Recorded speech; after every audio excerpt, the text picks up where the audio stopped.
In a war for the Holy Grail, a relic that has the power to grant any wish, 7 masters are chosen, and they each summon a legendary hero throughout history to be their servant and fight on their behalf. The story begins 8 years in the past, where a man named Kiritsugu is told that his daughter has been born. So he goes to see his wife Iri, but he tells her he'll be the reason for her death. She mentions that he's the one who made her who she is, and he saved her from living her life like a puppet, so she tells him not to feel any pity for her, telling him she'll always be a part of him. He thinks he has no right to hold his daughter, but Iri reminds him he's fighting to make the world a better place. She tells him his fight will end in 8 years, so he should hold his daughter and feel proud like any other father. 5 years later, a command seal appears on a man named Kirei, which means he's a participant in the Holy Grail War. It grants him the power to command a servant, which is a summoned spirit of an ancient hero. A man named Tokiomi Tosaka mentions that most of the participants chosen are mages, so it's unusual for a man like Kirei to be chosen, because he has no connection to magic. His father Risei notes that there's an unspoken rule among the participants to hold all the battles in secret. He explains that the Holy Church sends an observer to make sure the rule is followed, and Kirei is surprised that a normal person can judge the fights between mages. Tokiomi explains that a Mages Association member would be too partial to one party, so Risei will oversee their battles to ensure fairness, just like he did 60 years ago. But Kirei notes that he's the son of the overseer, so he wonders if it could cause problems.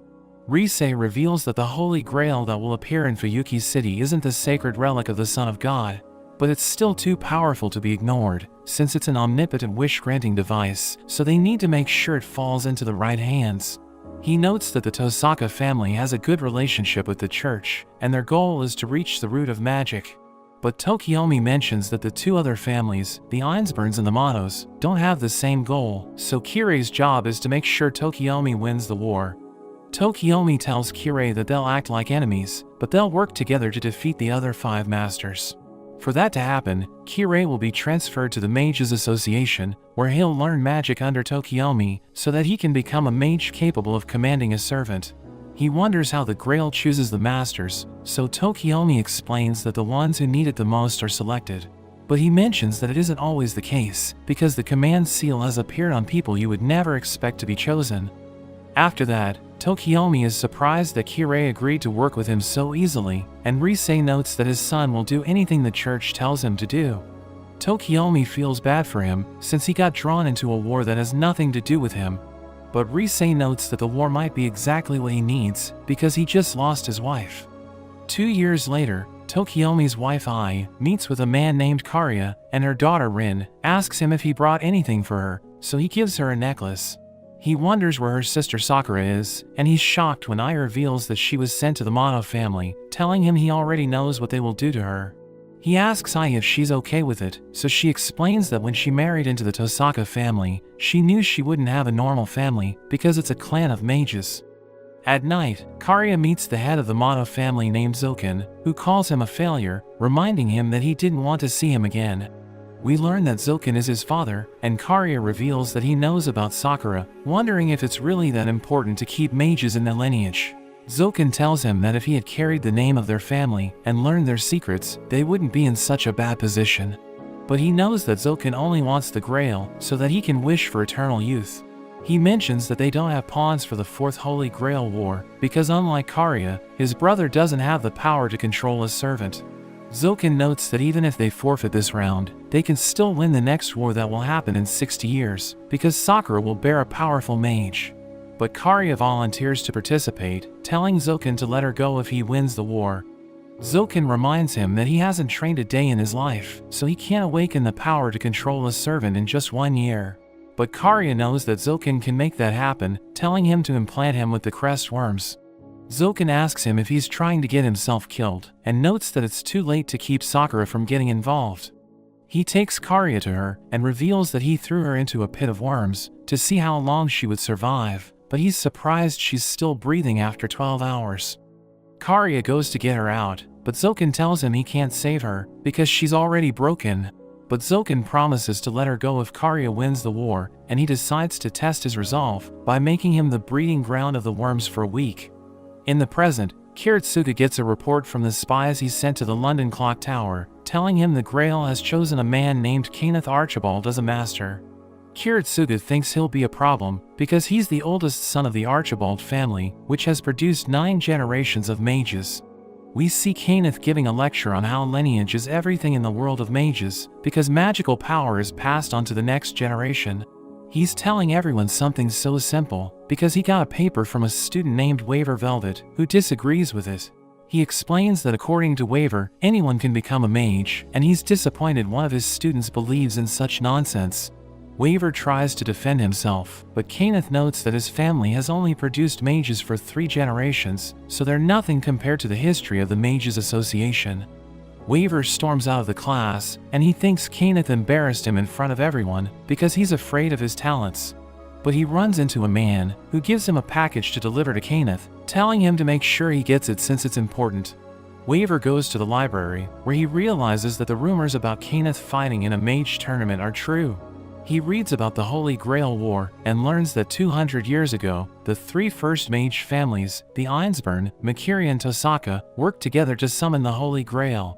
But their cooperation turned to war when they realized that it could only grant one of their wishes. Since then, the Holy Grail appears in Fuyuki every 60 years, and it selects 7 mages, who are given the power to summon powerful heroic spirits known as servants. These servants fight to the death to determine who's worthy to win the Grail, and he learns that a relic is required to summon one of them. He opens the package and finds a relic inside it, so he decides to keep it for himself. Meanwhile, Kirei goes to meet Tokiomi, who tells Kirei that Kenneth has acquired another relic, so he'll surely participate in the war. Kirei is worried, since they don't know who the last 2 participants are. But Tokiomi tells him not to think about it, because the people who were selected last are usually weak. He asks Kirei if he's sure no one saw him enter the mansion, and he assures him that nobody's watching them. He summons the heroic spirit assassin, who puts their mind at ease, telling them no one can deceive his eyes. Tokiomi tells Kirei he's been investigating the Einsburn's master, and notes that their family is proud of their pure blood. But 9 years ago, they allowed an outsider mage to marry into the family. He mentions that the Einsburn mages devoted themselves to alchemy, which is why they've lost all the Holy Grail Wars. He thinks they've run out of patience, so they hired Kiritsugu to participate in the war, and Tokiomi thinks he's perfect for the job, because he's known as the Mage Killer. The head of the Einsburn family tells Kiritsugu and Iri they've found a relic, which will allow him to summon the strongest sword-wielding servant. The head tells Kiritsugu to leave no survivors, and hunt down the other 6 masters. Tokiomi notes that on the surface, Kiritsugu was a rogue mage who didn't belong to the association, but the higher-ups used him for their benefit. Kirei wonders if he's like the executors of the Holy Church, but Tokiomi notes that he's far worse, revealing that he's a freelance assassin who specializes in killing mages. Tokiomi gives his report on Kiritsugu to Kirei, and notes that the laws of the world don't apply to mages, so they need to follow the rules they've made for themselves. But Kiritsugu doesn't have any pride as a mage, so he uses any means necessary to complete his mission. Kirei reads the report, and realizes Kiritsugu only appears in the war zone when the fighting is at its peak. Kirei thinks he's looking for a place to die, and he doesn't think Kiritsugu is after the money, since he seems to have no concept of self-interest. Kiritsugu and Iri go over the 4 masters they know about, and he mentions that Kirei used to study under Tokiomi until his command seals appeared. She's impressed after reading his file, but Kiritsugu wonders why a man like Kirei would work for a secret church organization. She notes that it might be because of his father, but Kiritsugu thinks that if that were the case, he would have gone there from the beginning. He reveals that Kirei changed positions 3 times before getting to the same place as his father, and he was even an executor, which means that he's also hunted down mages. He mentions that Kirei has studied many types of magic, but every time he's about to master one, he leaves it and starts to study something else. Kiritsugu thinks he has no passion for anything, so he wonders why he's risking his life for the Grail, because he doesn't seem to have a wish that he needs granted. Iri thinks he was chosen by the Grail because it knows that he needs something, but Kiritsugu can't understand his goal, thinking that he's a dangerous person. We see that Kariya was chosen by the Grail, and Zoken thinks it's because he was able to make progress as a mage. But he stabs Kariya's leg, telling him he shouldn't get riled up, because the crest worms inside him will devour him. Zoken thinks he won't survive for more than a month, but he notes that it's all the time he needs, and Zoken gives him a relic as a gift for surviving an entire year. A command seal appears on Waver's hand, which makes him happy, because it means that Grail has recognized his talent. But he knows he can't waste his time, since he needs to prepare to summon his servant. The next day, Waver goes to have breakfast with his grandparents, but they notice the mark on his hand, so he makes them fall asleep.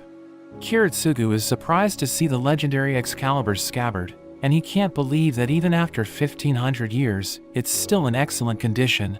So Irie explains that it's a conceptual weapon that doesn't degrade like a physical object. She notes that it heals the wounds of its user and also stops their aging. But it only works when it's provided with the mana of its original owner, so Kiritsugu realizes he can use it to protect himself. He notes that everything is a tool for him, including the servant he'll summon, thinking anyone who lets their fantasies get the better of them will never win the war. She asks him if he doesn't like the relic, but he tells her it's perfect. He believes King Arthur will surely respond to it, and thinks it doesn't matter how compatible he is with the servant. She mentions that the wielder of Excalibur is the strongest saber-class servant, but he isn't sure if he can use its power. She tells him that no matter who he summons, the servant will work with him after learning his ideals, and he tells her he's come up with the perfect strategy. Meanwhile, Kirei sees Rin leaving with a bag, and she tells him she's going to live with the Zenjo family. She asks him to promise to protect her father, but he notes that he can't do that, so she tells him it's why she doesn't like him. She notes that if her father gets hurt, she won't show him mercy, but I arrives, asking her why she's yelling, so Kirei mentions that she's just giving him a pep talk. After that, Kirei goes to meet Tokiomi, who shows him the relic he found, saying it's the fossil of the very first skin shed by a snake on this world. He notes that if they use it as a catalyst to summon the servant thereafter, their victory will be guaranteed. Kariya runs into Sakura, who realizes there's something wrong with his face, and he mentions that he lost a part of it to the worms, telling her he isn't as strong as her. She notes that Zoken told her she doesn't need to go to the worm pit today, because there's an important ceremony.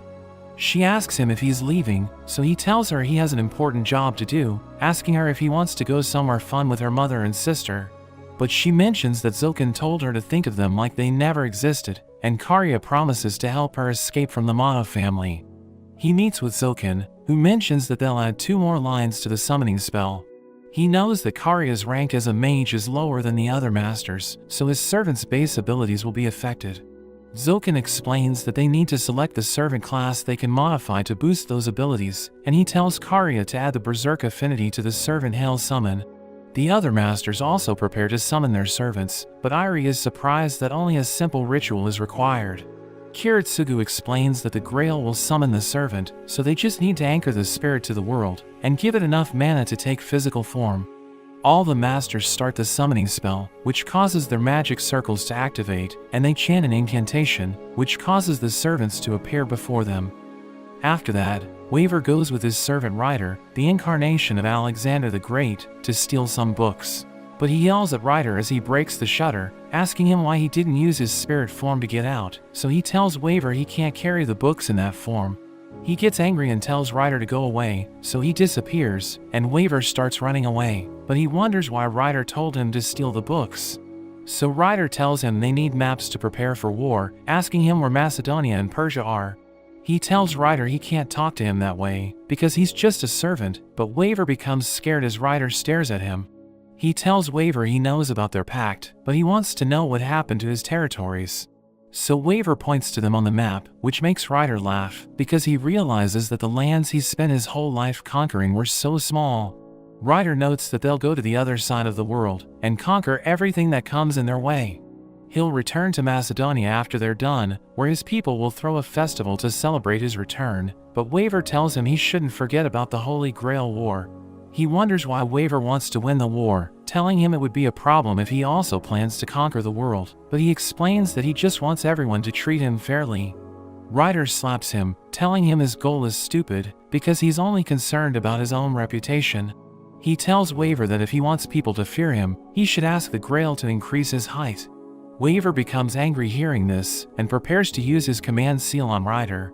But he stops himself, because he knows that the seal can only be used 3 times to make Ryder obey him, so he can't use them carelessly. Ryder knows that Waver wants to see his power, and Waver notes that he needs to know if he can rely on him. So Ryder slashes his sword, which makes an ox chariot appear from the sky, revealing that it's the one that was once offered to Zeus. Meanwhile, Kiritsugu plays with his daughter Ilya, which surprises his servant Saber because she thought he was a cold person. Irie wonders if she's still bothered by what happened during her summoning, and she reveals that she pretended to be a boy during her life.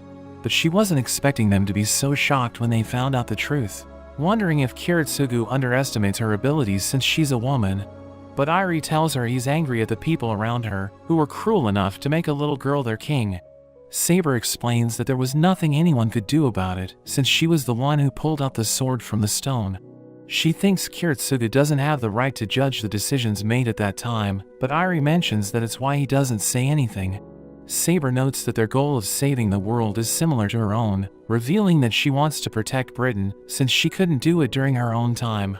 Ilya asks Kiritsugu when he and Irie will return, and he mentions that he'll be back soon, but Irie will be away for a long time. She notes that her mother told her that even if she isn't with her, she'll always be by her side, so Ilya thinks she won't be lonely because she'll be with Irie forever. But he hugs her, telling her to wait for him, and he promises to return to her as quickly as possible. Meanwhile, we meet a boy named Ryunosuke as he talks with a kid that's gagged, and we learn that Ryunosuke killed his parents. Ryunosuke reveals that he found a book and realized his ancestor was studying demons, so he's trying to summon one of them. The kid starts to panic when Ryunosuke tells him to let the demon kill him, but a command seal suddenly appears on his hand, and the servant caster appears before him. He tells Ryunosuke to introduce himself, so he reveals that he's a murderer who likes to kill kids and women. Caster agrees to form a contract with him, revealing that his goal is to get the Holy Grail, but Ryunosuke has no idea what he's talking about. He wonders if Caster wants to eat the kid, but he sets him free, so Ryunosuke is disappointed. But before the kid can leave, Caster's monster suddenly eats him. Ryunosuke thinks he's cool, and notes that he doesn't know what Grail Caster is talking about. But he looks forward to working with him, telling him they should kill people together, and Caster is happy that his master is just like him. Meanwhile, the church tells Kirei that the war has begun since the last servant has been summoned. So he orders Assassin to go to the Tosaka mansion and eliminate Tokiomi. He manages to dodge the traps set around the mansion, but as he's about to disable the barrier, Tokiomi's servant Gilgamesh suddenly rains weapons at him, killing him in an instant. Gilgamesh is annoyed that Tokiomi is wasting his time, but he tells Gilgamesh that his actions have just strengthened his title as the King of Heroes. Tokiomi explains that they'll learn who their enemies are, so he tells Gilgamesh to wait a bit longer. He notes that if he can't find a treasure he likes, he'll make Tokiomi pay for summoning him, but Tokiomi assures him he'll like the Holy Grail. After he leaves, Tokiomi still can't believe he was able to summon Gilgamesh, and thinks everything has gone according to his plan, thinking he can allow Kirei to take care of things. Waver tells Ryder that Assassin has been defeated, but he has no interest in it. So Waver yells at him, telling him he's been collecting information, while Ryder does nothing but eat and watch TV. Ryder notes that Assassin wouldn't have been a challenge for him, so he doesn't care if he was defeated, and he's more interested in the fighter jets he's seen on TV. Waver thinks Ryder can defeat the other servants, but he's worried about Caster, since they don't know his identity. Ryder wonders who defeated Assassin, so Waver mentions that it was Tokiomi's servant. He reveals that he didn't see it clearly, since it was at night, and the fight was over in an instant. So Ryder flicks his head, telling him he should have paid attention, because they will need to fight them. Ryder reveals that a servant only has one noble phantasm, and explains that it's the physical manifestation of the hero's legend. Waver wonders if a noble phantasm can allow a hero to throw multiple swords at their opponent, and Ryder thinks it's possible. He explains that a sword splitting into different copies can be considered one noble phantasm, but Waver mentions that the swords were all different. Ryder notes that they shouldn't worry about it, because they'll learn the identities of their opponents when they face them. He tells Waver they should go outside, since he knows that all the other masters will start fighting soon, so he thinks he'll run into them. Waver notes that it won't be that easy, but Ryder mentions that he's the fastest among all the servants. He prepares to use his sword to show his power, but Waver stops him, because it will blow up the house. Kirei goes to the church, telling Rise he won't be able to continue in the war, because he lost his servant. Risei allows him to stay at the church, telling him no one is watching because the place is a neutral sanctuary, but Kirei orders another assassin to keep watch. He asks her about the people who watched the fight in the Tosaka mansion, so she mentions that she felt the presence of familiars from 4 different masters. We learn that he was hoping that all the other masters would have watched the fight, but even more assassins appear, and they mention that if a master didn't even think to watch the fight, they shouldn't need to worry about them. We see Irie coming out of a plane with Saber, asking her if she enjoyed her first flight, but she notes that it wasn't anything special. She reveals that when a servant is summoned, they get all the knowledge of the current world, so she could even fly the plane. She explains that her riding skill allows her to command any beast or vehicle, except for phantasmal or divine beasts. As they sit in their car, Saber mentions that Kiritsugu has already arrived, and Irie wants to explore Japan before the fighting starts, but Saber doesn't think it's a good idea. She thinks they should secure a base of operations, and Irie notes that she got excited because it's her first time outside the castle, which surprises Saber. So she tells the driver to stop the car, telling Irie they should walk through the city. Kiritsugu meets with a girl named Maya, who shows him all the equipment he ordered. She notes that Irie and Saber have arrived, telling him their enemies will think Irie is Saber's master. She shows him the fight at the Tosaka mansion, and notes that Assassin has a skill that allows him to hide his presence. So he couldn't have been detected that easily, which makes her think Tokiomi was expecting an intruder, but Kiritsugu wonders why he exposed the identity of his servant. He wonders what happened to Kirei, so she reveals that he spent the night at the church, where Risei declared him under his protection. Kiritsugu tells her to make sure a familiar is watching the church, but she asks him if he's sure, because masters are forbidden to act in the neutral zone. So he tells her to set the familiar far from the church, where no one will be able to see it. As he checks the weapons, he starts to think about Ilya, but Maya kisses him, telling him to focus on the task at hand. Saber takes Irie to a beach, and she asks Saber if she likes the sea. But she notes that during her time, it was the source of constant attacks, which makes Irie feel sad for her, realizing she couldn't enjoy simple things as King Arthur. Saber wonders if Irie would have been happier if Kiritsugu was with her, but she thinks it would only cause him suffering. So Saber wonders if he dislikes spending time with her, and Irie mentions that it causes him pain when he's happy. They suddenly sense another servant called Lancer, and Saber notes that he intentionally revealed his presence, so she thinks he's inviting them to fight him. They decide to accept his invitation, and he tells them he's been going around the city looking for a fight, but they're the only ones who accepted his offer. Saber puts on her armor as she prepares to fight him, and Irie tells her to be careful, telling her she can only support her with healing magic. Saber notes she'll take care of him, but she's worried since his master isn't with him, thinking they're up to something. She realizes that he's using a charm spell, but he notes that he can't control it, since it's a curse he was born with. He realizes it isn't working on her, so he thinks the tales about the Saber class's resistance to magic are true, which makes him happy, because he wants to have a fair fight. She charges in, and tries to hit him with her sword, but he's able to block her attack. Kiritsugu watches the fight from the shadows, and he realizes that someone put up a barrier, so he thinks it must be Lancer's master. Maya thinks they should go to the crane, because it's the best vantage point, but he mentions that everyone will be thinking the same thing. So he tells her to find another spot, where they can monitor both the fight and the crane. Saber and Lancer continue to fight, but no one manages to land a hit, and Irie thinks Lancer has the advantage, because Saber doesn't know which of his 2 spears he'll use to attack. She thinks if she knew which spear is his noble phantasm, she could easily attack him. He asks her why she's on the defensive, but she rushes towards him and manages to scratch his face. He's annoyed by her invisible sword, because he can't attack her freely without knowing its actual size. Kiritsugu sees Lancer's master, but before he can pull the trigger, he suddenly gets distracted by a gust of wind, and realizes that Assassin is also there. Kirei watches the battle through the assassin's eyes, and he reports to Tokiomi, telling him that Saber's abilities are superior, so Tokiomi thinks she's a bigger threat than Lancer. Kirei notes that Irie is the only one in the open, and Tokiomi mentions that Lancer's master made a wise move by hiding while his servant is fighting. Kirei describes Irie's appearance, but notes that she doesn't look human because she has red eyes and silver hair. So Tokiomi wonders if the Einsburn family made an artificial master, and he tells Kirei to watch her, because she'll be an important part of the war. Meanwhile, Maya wonders how Assassin got there, because he's supposed to be dead, and she asks for Kiritsugu's permission to attack him.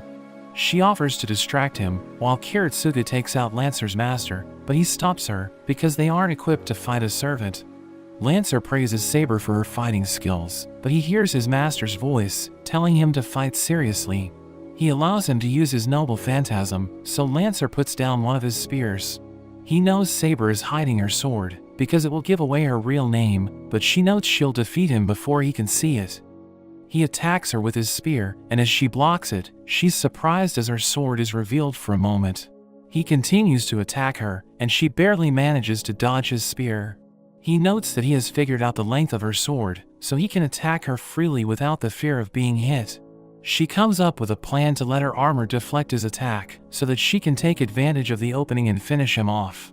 But as she tries it, she's surprised as his spear passes through her armor, and Irie quickly heals her. She sees that her armor didn't get damaged, so she realizes that his spear can negate magic. He notes that if she were thinking about using her magic to protect herself, she should just give up. She takes off her armor, and he's impressed that she's taking a huge risk, but he tells her she's making a bad decision. As they prepare to rush towards each other, he suddenly slips, so she uses the opportunity to charge in, but he kicks up his other spear, and they both end up hitting each other. Meanwhile, Ryder notes that Lancer used his ultimate attack, so the fight will be over soon. But he notes that there aren't a lot of chances to fight heroes from another time, so he can't let any of them die, revealing that he wants to fight all of them. He swings his sword towards the sky, which makes the ox chariot appear, and he tells Waver to stay back, because he doesn't want to fight, but he decides to join Ryder. Lancer's master heals him, and Saber tells Irie to do the same, but she's confused because even though she already healed Saber, her wound is still bleeding. He tells Saber she made a mistake by removing her armor, saying it would have blocked his second spear, and she realizes it's cursed, so it can inflict wounds that never heal. After seeing his abilities, she realizes he's Diarmuid, the first of the Knights of Fianna, and she's honored to fight him. But he tells her the honor is his, because he knows that she's the King of Knights. He notes that they can have a proper duel, since they both know each other's name. But as they're about to continue their fight, Ryder suddenly appears before them, and introduces himself as the King of Conquerors. He tells them to give him the Grail and join his army, saying they can conquer the world together, but they both refuse his offer. He offers to pay them, but they aren't interested, and Saber mentions that she's the King of Britain, so she'll never work for him. He's surprised that the King of Knights is a girl, and Kiritsugu can't believe an idiot like Ryder nearly conquered the world.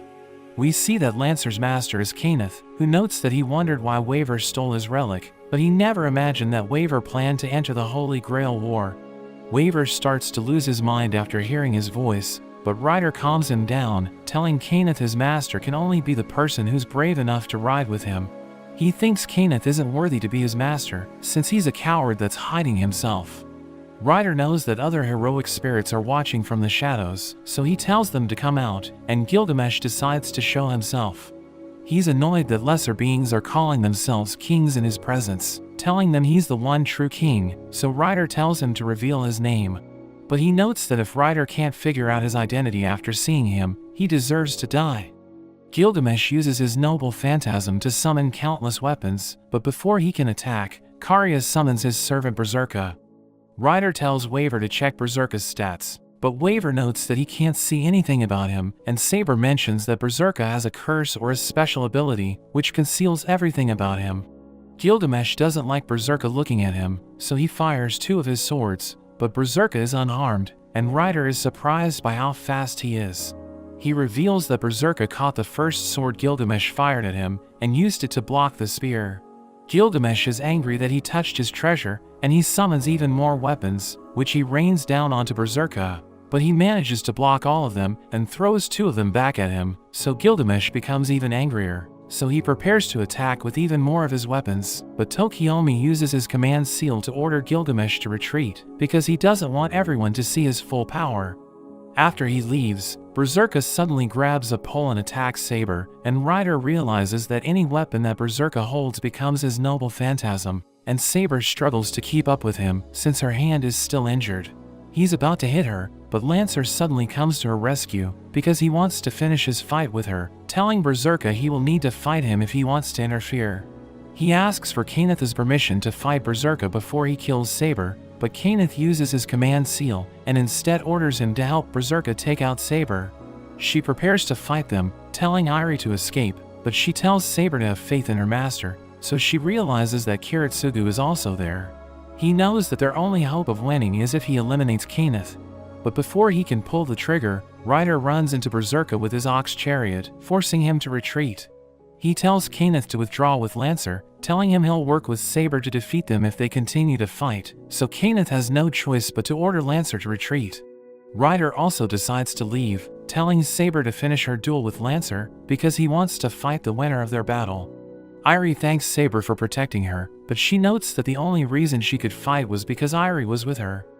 Meanwhile, Kariya is happy that he made Tokiomi withdraw Gilgamesh, but he starts to cough up blood as he notes that Berserker broke free from his control. He realizes that it made his body weaker, but he thinks he can win the war if he can control Berserker. Meanwhile, Ryunosuke is excited after watching the fight, but Caster starts to cry after he sees Saber, calling her the girl of his dreams. Irie and Saber go for a drive, and Irie is excited since she's never driven a car outside the castle, but Saber tells her to stop as Caster appears in front of them. He kneels before Saber, telling her he has come for her, which makes Irie wonder if she knows him, but she notes that she has never seen him before. He tries to make her remember who he is, calling her Jean, but she tells him her real name, and he thinks she has lost her memories, so he starts to lose it. He tells her the war has ended, and the Grail has chosen him without any fighting, because his wish for Saber to be resurrected has already been fulfilled. She gets angry and slashes the ground around him, telling him she'll cut him down if he continues to mock her. So he decides to retreat, but he promises to free her from God's curse. She's relieved that he decided to leave, because she didn't think she could defeat him, since she still can't use her left hand. As they leave, we see two assassins watching them, and they continue to follow them. Ryunosuke is nailing people to the wall, but Caster smashes one of their heads in anger, since he thinks Saber can't remember her real self. He's determined to prove to her that no crime is worth God's punishment, so they need to do even more horrible things. He tells Ryunosuke they should start by killing the 11 people they have in their cells, and kidnap more children for them to play with. Kenneth asks Lancer why he didn't eliminate Saber, and scolds him for making him waste one of his command seals. So Lancer promises to bring him Saber's head, but Kenneth notes that he doesn't need to promise anything, since they've already made a pact. Kenneth's fiancée Sola tells him that he was the one who made mistakes, so he notes that Saber is a powerful servant, and he couldn't allow a chance to defeat her pass him by. But she mentions that Lancer gave her a wound that can't be healed, so they can eliminate her at any time. She reminds him that he has an advantage over the other masters, because he altered the master-servant pact. So he has the command seals, but he can also tap into her mana supply. She tells him that if he was so worried about Saber, he should have done something instead of hiding in the shadows. But Lancer tells her to stop, because he can't allow her to insult his master, so she apologizes for her actions, and Kenneth realizes she's been affected by Lancer's charm spell. He gets a call, and realizes a fire has broken out on the lower levels, so he thinks Saber and her master are attacking them. He thinks they want to lift the spear's curse from her arm, so he tells Lancer to finish her off. Outside the building, Kiritsugu tells the guards that Kenneth and Sola have already evacuated, and after he confirms that everyone else is safe, he blows up the building. He thinks no one could have survived the blast, so he tells Maya to retreat, but he's shocked when he realizes that Kirei is at her position. He shows her the familiar he found watching the church, asking her where Kiritsugu is, but she doesn't say anything and starts to shoot him. He knocks the gun out of her hand, and as he tries to get close to her, she escapes using a smoke bomb. But he knows she wasn't the one who threw it, and he notes that the knowledge that someone came to save her is enough for him. An assassin tells him he has found Caster, and Kirei reports to Tokiomi that Caster and Ryunosuke have been kidnapping children. He tells him they're the serial killers everyone's been getting worked up over, and mentions that they use magic without hesitation. Kirei notes that they don't hide their tracks, so their goal may be different from winning the war, but he thinks they can't ignore them, since their actions are against the rules. Tokiomi notes that he can't allow them to continue, since he needs to protect the secrets of magic. But Kirei notes that he can't use his assassin to eliminate them, and they need a servant to defeat Karakter, so Rise mentions that the church will make all the masters work together to take them out. After that, as Kirei returns to the church, he sees Gilgamesh in his room, telling him he responded to Tokiomi's summoning spell because it was worthy of his attention. But he never thought Tokiomi would be such a boring person, revealing that he doesn't like his goal of reaching the vortex of the root. Kirei mentions that the desire to reach the root is only for mages, and notes that those who wish to escape the world are the only ones looking for it. But Gilgamesh explains that he isn't interested in it, since he already likes the world as it is. Kirei notes that the Grail isn't designed to find the root, but reveals that it can change the world, so Gilgamesh realizes that the other masters have different motives for needing the Grail. He wonders why Kirei is after the Grail, and he explains that he has no desire for it, but Gilgamesh finds it hard to believe, because the Grail only calls those who are worthy of it. Kirei notes that he has no ideals or desires, so Gilgamesh tells him to wish for joy, but he notes that he can't go after something so sinful. Gilgamesh doesn't understand why he thinks joy is sinful, telling him it can only be called a sin if it's achieved through evil deeds. Kirei notes that joy is something he seeks, but he never finds it, and Gilgamesh tells him it's a form of the soul. He explains that the reason Kirei can't find it is because he doesn't know anything about his soul. He thinks Gilgamesh shouldn't give him a lecture, because he's just a servant, but he tells Kirei to listen to his words, because he has tasted all the pleasures the world has to offer. He tells Kirei to look for entertainment, and he mentions that he doesn't have time for that, but Gilgamesh invites Kirei to join him whenever he has time. He knows that Kirei is watching the other masters, so he asks him to find their motivation for joining the war, and Kirei agrees to do it, but mentions that it will take time. After Gilgamesh leaves, Kirei notes that he talked too much in front of him, and wonders if he'll be able to find what he truly desires if he learns more about Kiritsugu. Rise tells everyone that Karakter's master is behind the recent kidnapping in the city, and he uses his emergency powers as overseer to change the rules. He orders all the masters to defeat Karakter before fighting each other, promising to give an additional command seal to the one who eliminates him. After that, he tells Tokiomi that 5 familiars were present during his announcement, which means Kenneth is still alive. Rise thinks he'll show himself, since he needs to replace the command seal he used. Tokiomi knows that the master who gets the command seal will have an advantage, so Rise notes that when the other servants weaken Karakter, Gilgamesh must land the final blow. The next day, a delivery man gives Ryder the package he ordered, but Waver yells at him, reminding him to stay on the second floor, but he notes that no one was there to answer the door. Waver explains that he was busy because he received a call from the Holy Church.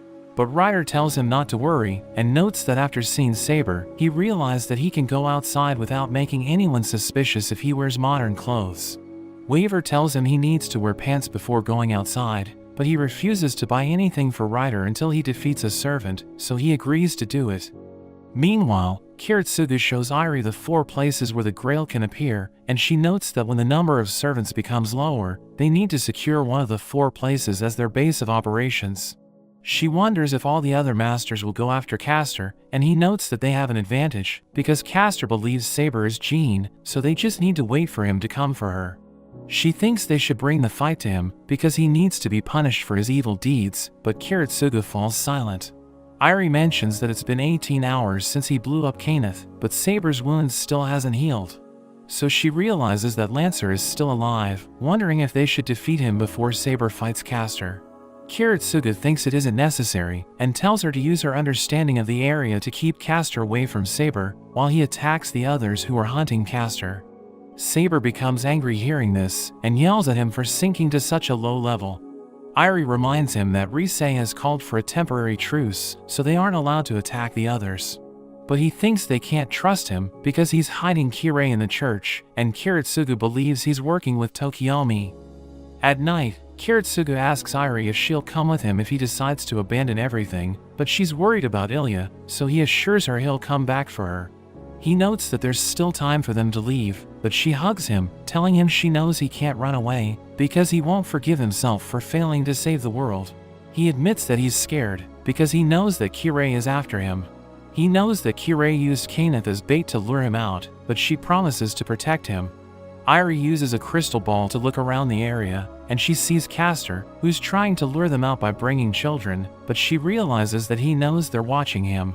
He tells the children to hide, and kills one of them, telling them he'll do the same to the ones who can't hide from him, so Iri tells Saber to stop him. Saber runs into Karakter, who has found another kid, but he lets him go. The kid hugs Saber, but his body bursts into pieces as a monster appears.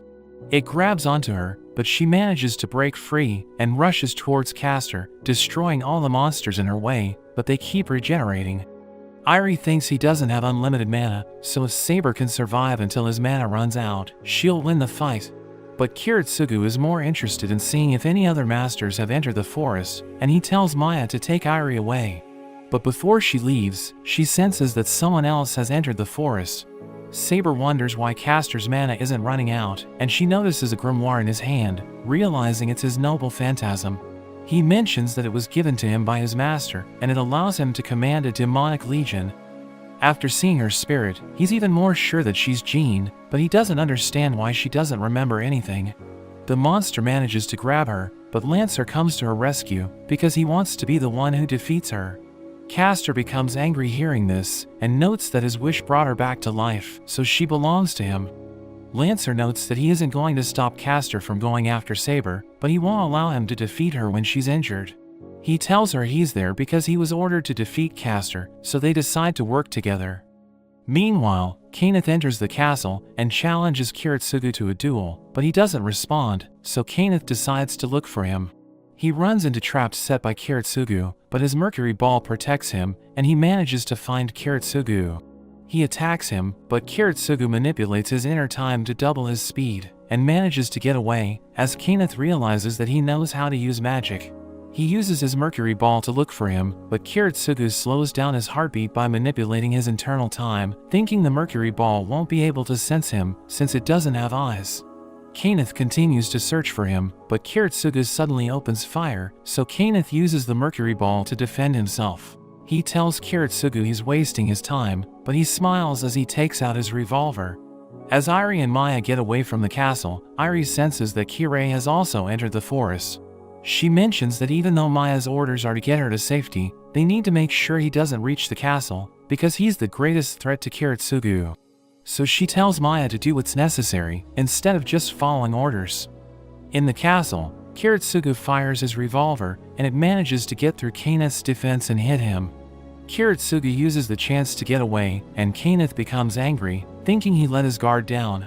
He starts to look for Kiritsugu, who knows that the next time he shoots the bullet, Kenneth will use all of his mana to defend, but that's exactly what he needs him to do. Meanwhile, Kirei is under attack, so he throws knives in the direction that the bullets are coming from, but there's no one there. So he wonders if it was just an illusion, but Maya suddenly hits him from behind. She tries to get close to him, thinking he's dead, but he hits her leg with a knife and rushes towards her. She opens fire, but he blocks her bullets, so she starts to fight with her knife, but he disarms her and pins her to the ground. Iri comes out of hiding, telling him she knows he's after Kiritsugu, but she won't allow Kirei to reach him. Maya tells her he's an expert at killing mages, so normal magic won't work on him, but Iri notes that Kiritsugu taught her how to survive. She uses magic threads to make a bird, which ties Kirei's hand together, and as he rushes towards her, she pins him to a tree, telling Maya to finish him off, but she's shocked as he breaks the tree in half. Meanwhile, Lancer is surprised that the monsters keep coming, and Saber mentions that it's because of Karakter's noble phantasm. But he notes that they need to get through the monsters to reach Karakter, so she tells him she has a plan. She thrusts her sword to create an opening for Lancer, who rushes forward and stabs the grimoire, causing the monsters to blow up. But before they can defeat Karakter, a red fog suddenly appears, and he uses it to escape. Lancer senses that Kenneth is in danger because he went to the castle alone, and she thinks he must be fighting Kiritsugu, so she tells Lancer to help him. In the castle, Kenneth keeps running into traps, which makes him annoyed because he didn't sign up for the war to fight a battle like this, but he finally manages to find Kiritsugu.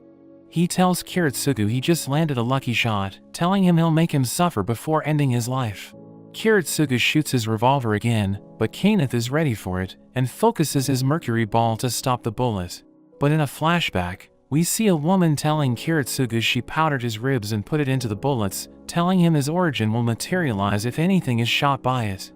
She notes that it's powerful against mages, because even if they use magic against it, his origin will destroy their magic circuits, which will reconnect him properly.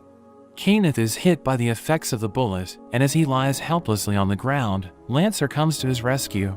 But he decides to leave Kiritsugu alive, because he still wants to continue his duel with Saber.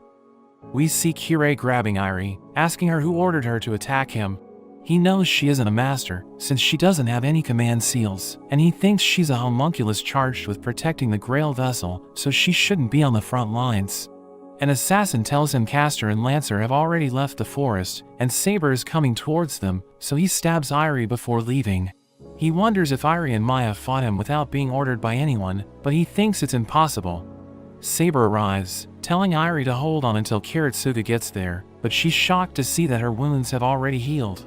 In a flashback, we see that Kiritsugu told Iri to carry Saber's scabbard Avalon, which heals its user's wounds, but she notes that he should be the one to keep it.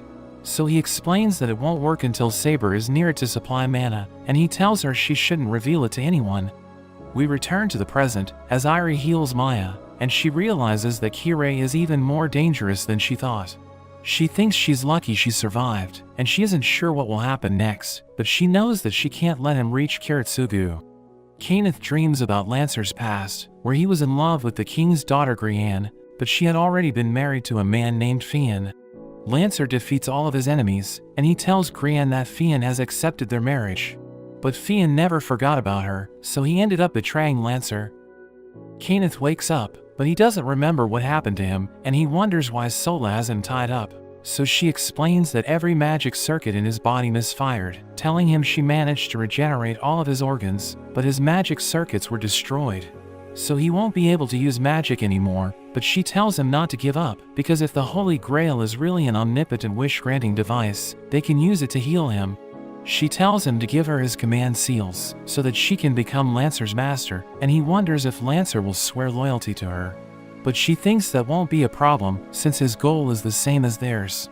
He tells her Lancer isn't the man she thinks he is, because when he asked Lancer about his wish, he said he has no desire for the Grail, so Kenneth thinks he's hiding something. But he knows that as long as he has the command seals, Lancer needs to obey him. He refuses to give her the command seals, so she breaks one of his fingers, threatening to cut his arm if he doesn't give her what she wants. Meanwhile, Iri goes to report this situation to Kiritsugu, and Saber asks her to tell him they should go after Caster immediately, or innocent children will lose their lives. He tells Iri he's going after Kenneth, and she wonders if he's angry at Saber, because she didn't stop Lancer. So he notes that Saber was sure Lancer wasn't going to attack him, but if he had betrayed her, their war would have ended at that moment. He knows that Saber wants to defeat Caster, but he explains that their goal is bigger than just saving a few children. Sola meets with Lancer, telling him Kenneth isn't worthy to be his master, since the war was too much for him to handle. She shows Lancer the command seals on her hand, telling him she'll be his new master, but he refuses to accept it, because his loyalty is with Kenneth. He notes that if Kenneth can't continue in the war, he has no interest in fighting for the Grail. He prepares to leave, but she mentions that if he feels responsible for what happened to Kenneth, he needs to bring the Holy Grail to him. He asks her if that's her only goal, and she assures him that she's only fighting to heal Kenneth, so he agrees to continue participating in the war. As he sees the look in her eyes, he remembers Grianne, and thinks about how the only thing he seeks is the loyalty that was denied to him during his past life. Saber tells Iri she fought in countless battles during her previous life, and there were times when she had to ignore the lives lost. So she understands what Kiritsugu is thinking, but she mentions that the Holy Grail War is supposed to be held in secret, to make sure there's no unnecessary bloodshed. She notes that if Kiritsugu didn't fight with Kenneth, she and Lancer would have defeated Caster, but Iri reminds her about Kiritsugu's goal to make the world a better place. Meanwhile, Ryder drinks beer with Waver's grandfather, who reveals that they were worried about Waver, but they're happy he made a friend, and he notes that he's in Waver's debt, showing them the pants that Waver bought for him. After they go to his room, Waver reminds Ryder that he told him to be in his spiritual form, but he mentions that Waver was the one who told him to collect water from the river. Waver performs tests on the water, and realizes someone used magic near it, thinking they'll find the person if they follow the trail. He keeps performing tests and manages to find Castor's laboratory, which impresses Ryder because he did something so impressive using such a simple method. Ryder thinks they should attack Castor immediately, but Waver stops him, telling him Castor has the advantage because they'd be going into his territory. Ryder notes that in war, an enemy's location can change at any time, so they shouldn't waste the chance when they know where to attack. He mentions that he's eager to fight because Waver has finally done something impressive, so as a servant, he needs to do his duty and defeat the enemy. They go to Castor's hideout, but he isn't there, so Waver thinks they should look around to find clues, but Ryder warns him against it. Waver refuses to listen, and he lights up the area, but he's horrified when he sees the bodies of the children.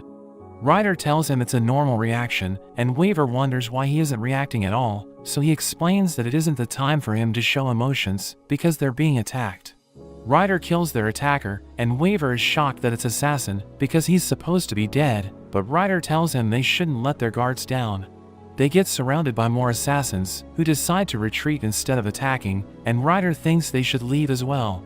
Ryder mentions that they should destroy everything, so he sets the place on fire, and as they leave on the chariot, he tells Waver that Castor doesn't have any place left to hide, so they'll defeat him soon. At the church, Tokiomi tells Kirei he shouldn't feel bad about exposing Assassin, because they learned that Ryder's master is a third-class mage, and he tells Kirei to keep watching them. In a flashback, we see Rin trying to perform a spell, but she starts to cry when she fails to complete it. But Tokiomi appears behind her, telling her she failed because she used too much mana. He tells her to calm her mind, since it's the most important step in using magic. He completes the spell, which surprises her, and she asks him to teach her how he did it. So he mentions that it will be difficult for her at the moment, but he tells her she'll be able to achieve it if she keeps working hard. At the school, a girl named Koto is being bullied, and Rin comes to her rescue, but the bullies tell her she shouldn't interfere. She dares them to bully her as well, but they run off instead. She tells Koto to stand up for herself, telling her she should get angry when someone else is in the wrong, and she's amazed at how Rin can always speak her mind.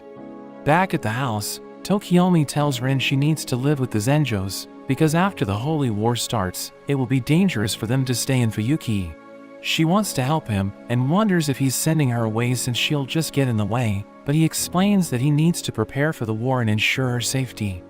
At night, Rin decides to study on her own, thinking she can help her father as she learns to do magic, but as she tries to read a few books, she doesn't understand anything. There are hands that grab her from one of the books, but Tokiomi saves her just in time, telling her that it's too early for her to read it. He gives her a mana compass, telling her it usually doesn't point to anything unless there are traces of magic around it. He tells her to use mana to show her how the compass works, and he points it at the book she was trying to read, causing it to react. He tells her that if the compass reacts like that to anything, it means the object isn't something she can handle. At the school, Rin is worried about Koto since she isn't in class, and after she hears that one of their classmates was killed, she tries calling Koto's home to make sure she's okay, but no one answers.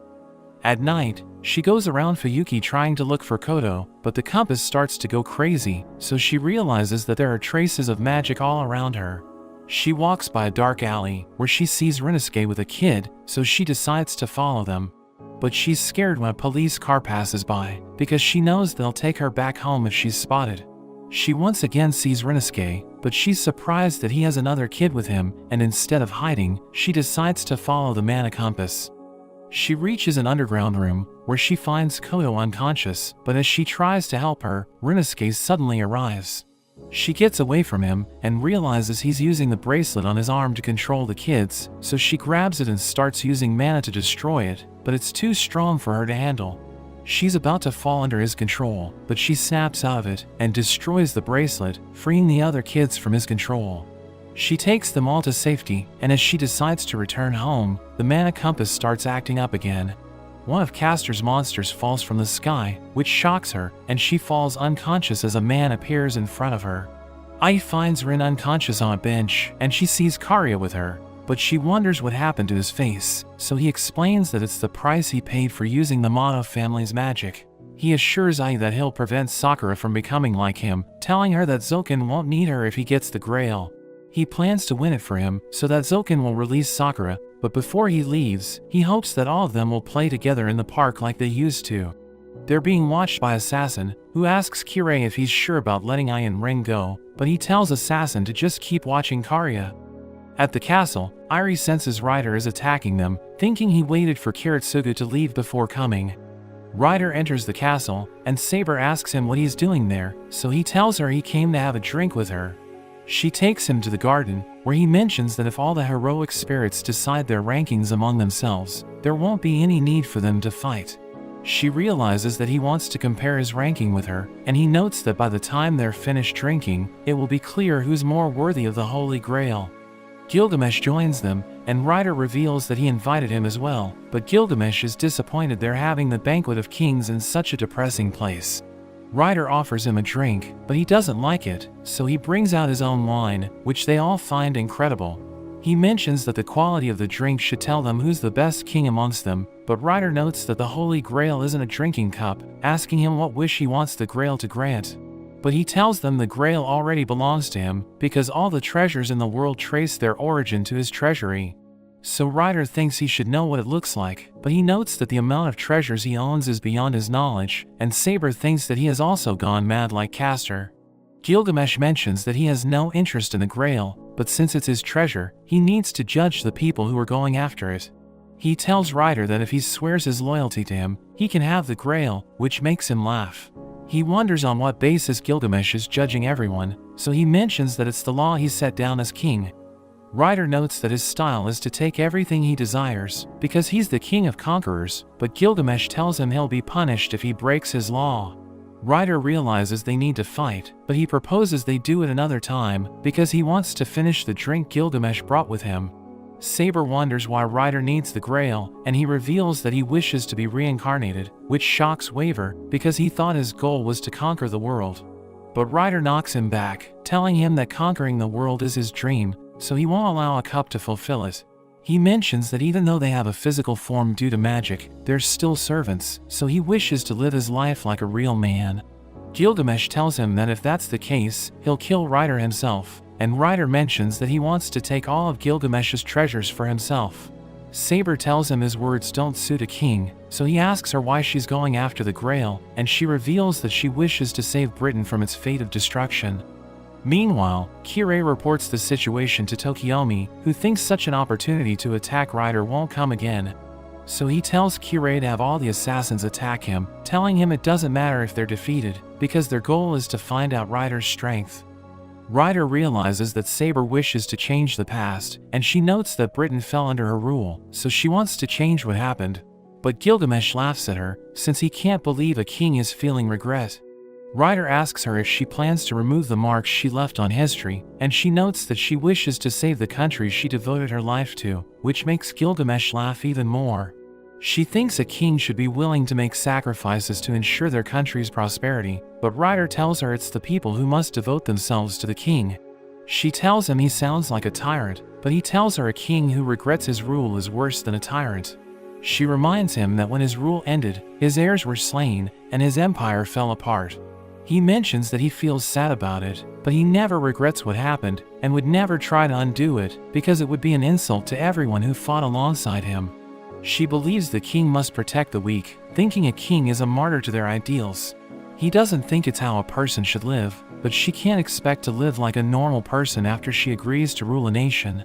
She tells him he can't understand her, because he became a ruler to satisfy his greed, so he tells her that a king without greed is even worse than a figurehead.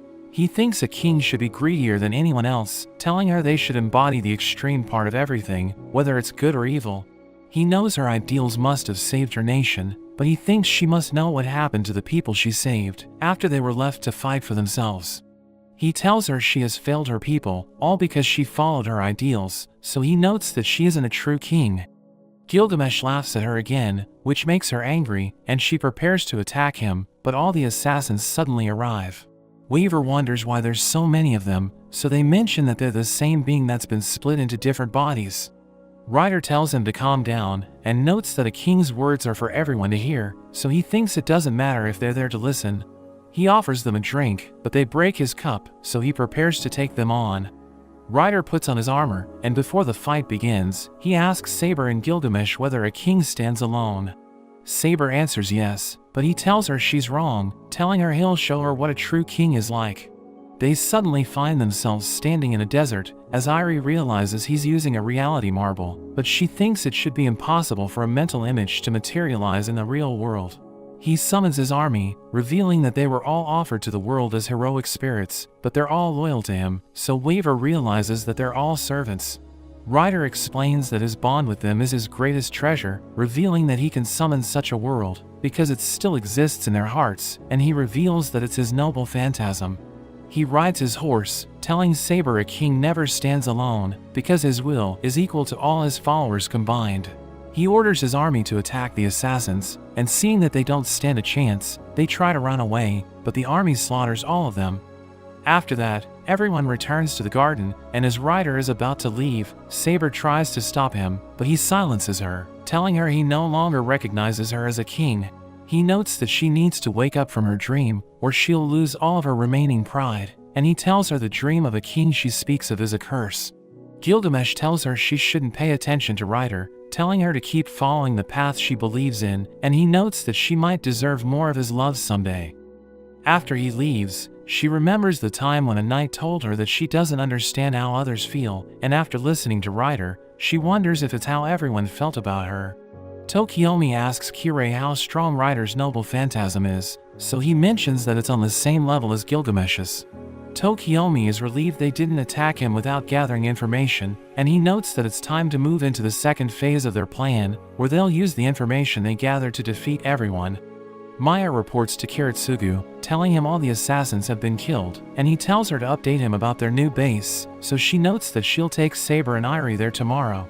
He goes over the information he has on the others, and thinks that even though Kariya is an easy target, he should be left alive, because Berserker can be used to distract Gilgamesh. He knows Kenneth can't continue in the war, but he needs to find Lancer's new master, and he thinks that even though Ryder seems to have a big heart, he's still a dangerous enemy. He thinks about Kirei, wondering why he left the church if he's using assassin to spy on everyone, and Kiritsugu doesn't understand why he's coming after him. At the church, Kirei sees Gilgamesh sitting in his room, realizing he's in a good mood. He mentions that it's because he found something to entertain him, revealing that he finds it fun to watch people who have high ambitions, but aren't up to the task. He wonders why Kirei seems happy, and he mentions that it's because he's been relieved of a burden, so Gilgamesh wonders what happened to his command seals. He notes that once a master loses their servant, the Grail takes back the command seals, and if a servant loses their master, the Grail selects a new one, and gives them the unused command seals. He explains that the church protects the masters who have left the battle, because there's a chance they might be chosen again by the Grail, so Gilgamesh thinks Kirei might become a master again. Kirei notes that it won't happen, because he fulfilled his duty of helping the Tosaka family. He mentions that Tokiomi already has plans to defeat the other masters, but Gilgamesh notes that Tokiomi never struck him as a man fit to be backed by the Grail. Kirei notes that he has harsh words for his master, but Gilgamesh mentions that he has the wrong idea about his relationship with Tokiomi, revealing that he treats Tokiomi as just his vassal, who supplies him with mana as an offering. He notes that Kirei said Assassin had completed his task, so he asks Kirei about the matter they discussed, and he reveals that Assassin was able to find the motive of every master for needing the Grail. Meanwhile, Maya takes Saber and Irie to their new base, and on their way, Irie lets Saber drive the car. She wonders if selecting a base in the middle of the battlefield is a good decision, and Irie tells her the Tosaka and Mato families already have a base in the city. She explains that it will give them more advantage compared to the castle they were staying at, because the enemy won't know where they are. Maya drops them off at the base, and after looking around, Irie notes that even though the magical barriers are well laid out, magic will leak out because the place is too open. Saber takes her to a storehouse, which Irie finds perfect, thinking she'll be able to craft magic spells just like when they were in the castle.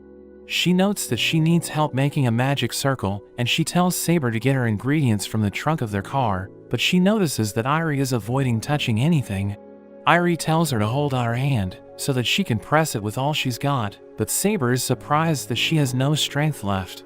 Saber asks her if she's hurt, but she notes that she just isn't feeling well, and reveals that she cut off her sense of touch, because it allows her to control her power. Saber thinks she should go to a doctor, but she explains that she isn't a normal human, so a doctor can't heal her. She asks Saber to help her make the magic circle, because resting in it will make her feel better. In the church, Kirei tells Gilgamesh that Sola and Waver don't have any particular wish they need granted, while Runosuke doesn't even understand what the Grail is. He notes that Kariya's goal is to win the Grail for the Mono family, because he made a deal with them to free Sakura. He reveals that Kiritsugu is only hired by the Ainsburn family to fulfill their dream of attaining the Grail, and Gilgamesh thinks all of their goals are boring. Kirei notes that Gilgamesh made him waste his time, but Gilgamesh tells him his efforts have paid off. He isn't sure what Gilgamesh means, so he explains that he was able to discover who Kirei is most interested in. He explains that except for Kiritsugu, who Kirei didn't want to talk about, he was most passionate about Kariya, but Kirei thinks it's because his circumstances are interesting. But Gilgamesh notes that Kirei knows so much about him, because he's the only one he told Assassin to watch closely. Kirei admits that he overestimated Kariya's abilities, and Gilgamesh tells him to imagine a scenario where Kariya wins the war. But after thinking about it, he doesn't understand why he should imagine such a situation. Gilgamesh tells him that if he had told him to imagine the same situation with any other master, he wouldn't have given it any thought. But that wasn't the case with Kariya, so he tells Kirei to celebrate, because he finally has found what joy is. Kirei notes that there's nothing in Kariya's fate that can bring anyone joy, because his life is filled with pain and despair, but Gilgamesh mentions that joy has many forms. A command seal suddenly appears on Kirei's hand, which shocks him, because no other servant has been freed from their contract. Gilgamesh notes that he must have a wish that needs to be granted, which is why the Grail keeps choosing him. He explains that if the Grail is truly omnipotent, it can understand Kirei's wish that even he isn't aware of. So Kirei realizes that Gilgamesh is telling him to use the Grail to learn what he truly desires, and he knows that to do that, he needs to defeat the other masters. But that would mean he needs to go against Tokiomi, and Gilgamesh tells him he needs to steal a servant from another master before doing anything. He's about to tell Kirei what to do, but he stops himself, thinking Kirei should do whatever he likes, because that's the true meaning of joy. Ryder wonders why Waver is taking him into town, so he notes that he just wants a change of scenery, telling Ryder he's the one who's always wishing to see the town. Meanwhile, Runosuke starts crying after seeing that their base has been destroyed, so Caster calms him down. He explains that everything created will eventually break, so they should find joy in the creation process. Runosuke wonders if God is punishing them for going too far, and Caster assures him that God won't punish them. He reveals that in his old life, he did all kinds of evil things, but God didn't do anything to him, and instead it was his fellow humans who killed him, because they were after his land and wealth. Runosuke still believes there's a God, because he doesn't think such an amazing world could exist just by chance. But Caster wonders if God loves them, and Runosuke notes that God spends all his time writing the story of humans, so no one can do such a thing if they aren't in love with it. Caster admires his views, but thinks it means all his crimes were for nothing.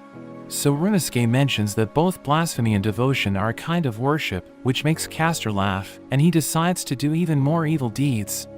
Waver goes to a bookstore, telling Ryder to do whatever he likes, as long as he doesn't go too far away, and he gives him money so he doesn't steal anything.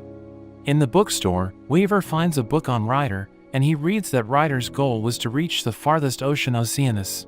But before he can read more, Ryder arrives, revealing that he bought a game and a console. He wants to play it once they get back, but Waver isn't interested in low-class entertainment, saying he'd rather use his time learning the truth. Ryder wonders what's so interesting in the bookstore, and realizes he's reading a book about him, but he tells Waver that if he wants to know something, he should directly ask him. Waver mentions it's written that Ryder was supposedly short, so he wonders why he manifested in such a huge body, which surprises Ryder. He starts to laugh, and notes that you can't trust books when you don't know who wrote them. Waver is surprised that Ryder doesn't care if the books are wrong, because people in every age wish to be remembered for generations. But Ryder notes that instead of just his name being passed down for thousands of years, he would rather have had more time added to his life, since he died in his early 30s. As they go back, Waver mentions that even if he wins the war with a servant like Ryder, who's almost guaranteed to win, he won't feel any pride. He thinks it would have been better if he had made a pact with Assassin, but Ryder notes that he would have already died if that were the case. Waver tells him he doesn't care about that, as long as he dies in his own battle, because it's the reason he entered the war. Ryder mentions that if his wish for the Grail was something that impressed him, he would be more inclined to obey him. He tells Waver that the war isn't going to be the most important event of his life, telling him he'll someday be forced into his own battle. He thinks Rider must be against their contract, because he would easily win if he had another master.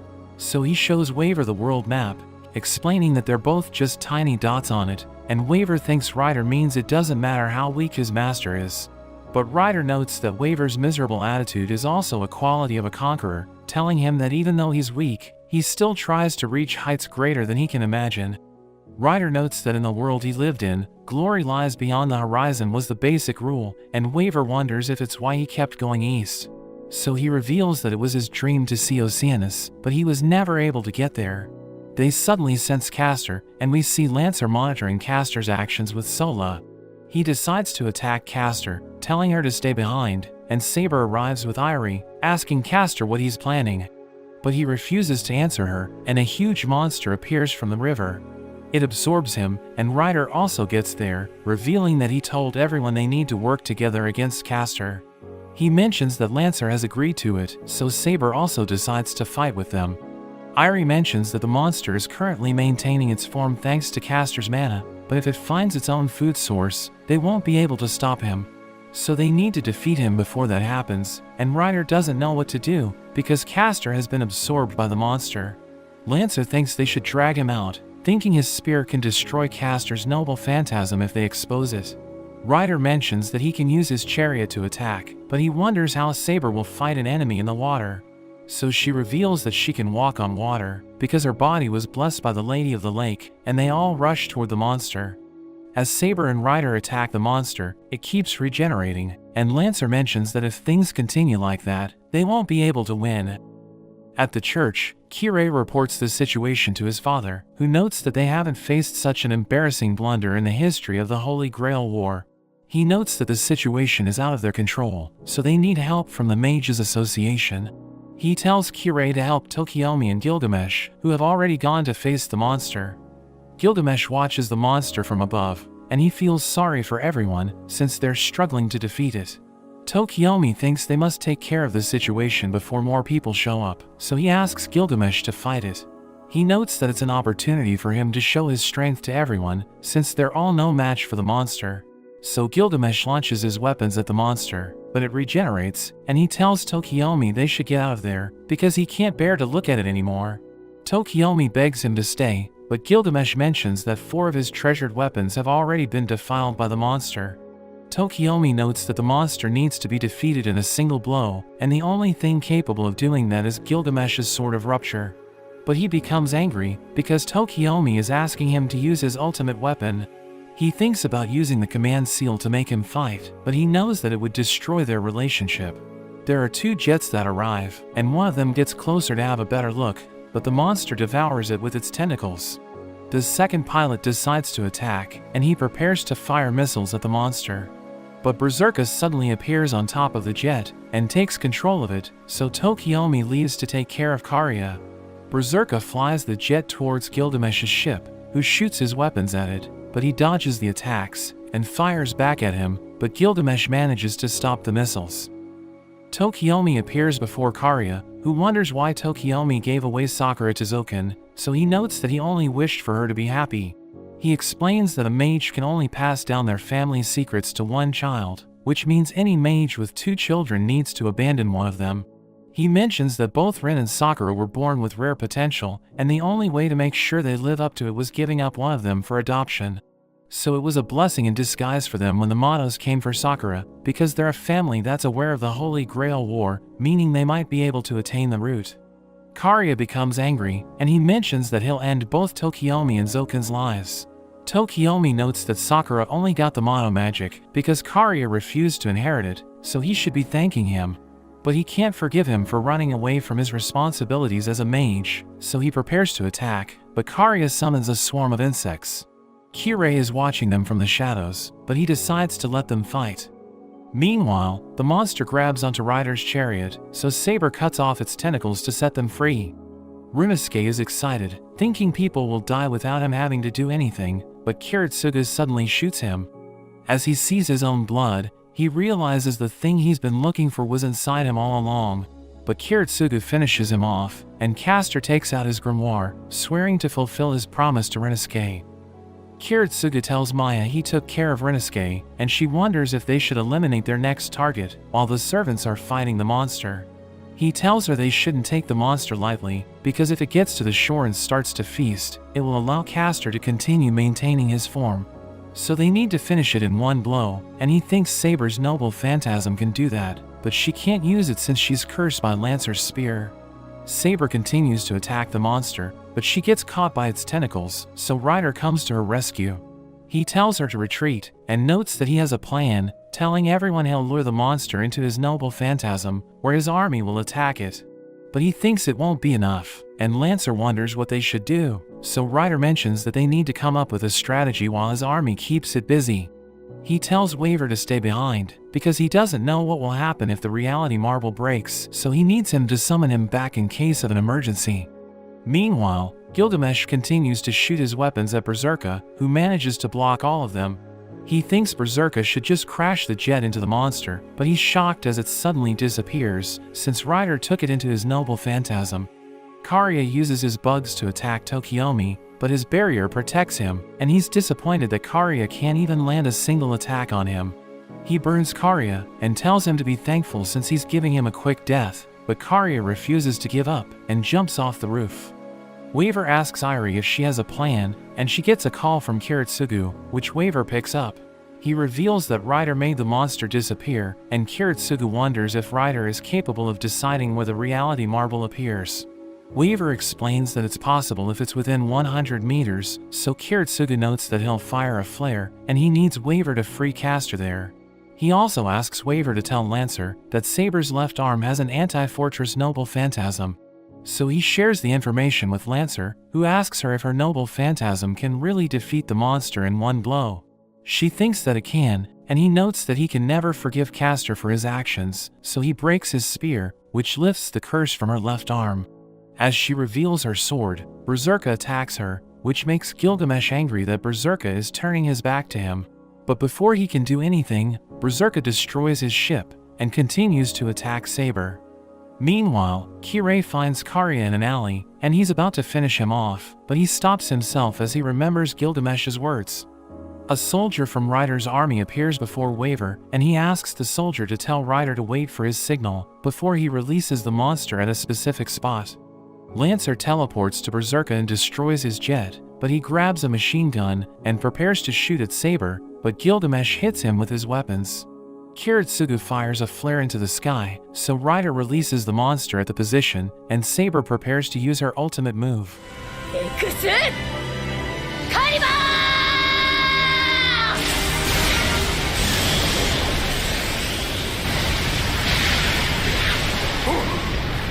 Caster sees the light, and starts to cry, thinking it's the ray of happiness bestowed upon him and Jean, but Saber's attack turns him to dust. Gilgamesh asks Rider if he still refuses to acknowledge her, so he notes that her sword contains the hope of her people, but it's why he feels bad for her, because she carries such a heavy burden. He mentions that she's a cursed person who'll never experience love, which is why he can't even bear to look at her, but Gilgamesh thinks it's what makes her beautiful. Gilgamesh realizes that Rider has figured out his true identity, wondering if he still wants to fight. But Rider notes that he's too tired to take him on, since he just used his noble phantasm. Gilgamesh notes that he won't feel satisfied if he doesn't beat him at his best, so he allows him to leave, and Rider thinks their fight will determine the winner of the war. After he leaves, Gilgamesh mentions that he can only eliminate one person with his ultimate weapon, but he hasn't decided if he'll use it on Rider. Kenneth meets with Rise and asks for a command seal, since Lancer was a big part of taking down Caster, but Rise thinks he isn't fit to be a master in his present condition. Meanwhile, Sola is also waiting to be rewarded a command seal, thinking it will allow her to be with Lancer forever. But Maya suddenly cuts off her arm, which makes her panic, since she won't be able to summon Lancer anymore. Maya reports to Kiritsugu after knocking her out, and he tells her to get out of there. But before she leaves, she makes sure to destroy Sola's hand. Kirei decides to save Kariya, and he knows that he betrayed Tokiomi, but he's confused because instead of feeling regret, he feels excited. At the church, Kenneth notes that the contract with Lancer was a joint ownership between him and Sola. So even though she has the command seals at the moment, he still has the authority over the contract. Rise agrees with him and gives him a command seal, but before he leaves, Kenneth shoots him in the back. He mentions that he only has one command seal, which puts him at a disadvantage, so he won't allow the others to get any more seals. After that, Kenneth yells at Lancer for failing to protect Sola, and Lancer mentions that he wasn't formally contracted to her, so he wasn't able to keep track of her. But Kenneth notes that he's just making excuses, and tells him to be more alert. So Lancer tells him Sola is still alive, since he's still getting mana from her. Kenneth mentions that it doesn't matter if he can't track her, but notes that he's also at fault, because he gave her the command seals. Lancer notes that he shouldn't have accepted her as his master, but Kenneth tells him to stop acting, because he was the one who encouraged her to get the command seals. Kenneth thinks he seduced her, but Lancer asks him to take back his words, telling him all he wanted was to fight honorably. But Kenneth tells him to know his place, since he's just a spirit reincarnated through magic. He tells Lancer that if he doesn't agree with what he's saying, he should resist the command seals, but he knows Lancer can't do that since he's a servant. Saber and Irie arrive, and Lancer wonders if they know something about Sola, but they have no idea what he's talking about. He thinks Saber must have used up a lot of her power against Castor, so he wonders why she's there. But she notes that the other servants won't disturb them since they're also tired, so she thinks it's the best time to finish their duel. As they start fighting, Lancer realizes that Saber isn't using her left hand. But she tells him not to get the wrong idea, telling him her blade would be slower if she used it. Kenneth watches the fight from the shadows, and he's confused why Lancer isn't winning. He thinks it would be better if they just ran away, because their main focus is to find Sola, but he's shocked as Kiritsugu suddenly appears with her.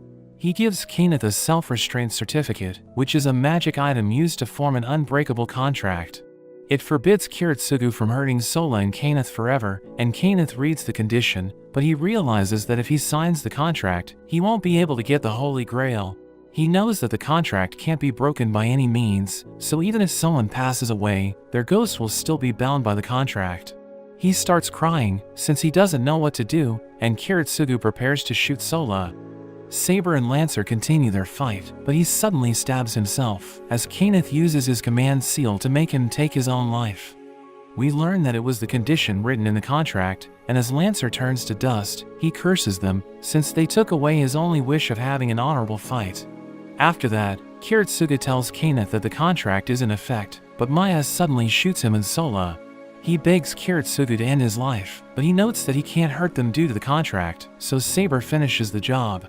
But she notes that after seeing what he's done, she can't believe that the reason he's going after the Grail is to save the world. Irie tells Kiritsugu to explain his actions, so he notes that it was the only way, because if he had only taken out Kenneth, another master would have formed a contract with Lancer. But she tells him to explain that to Saber, because she's the one who needs to hear his words. He thinks she'll never understand, because she fights in the name of honor.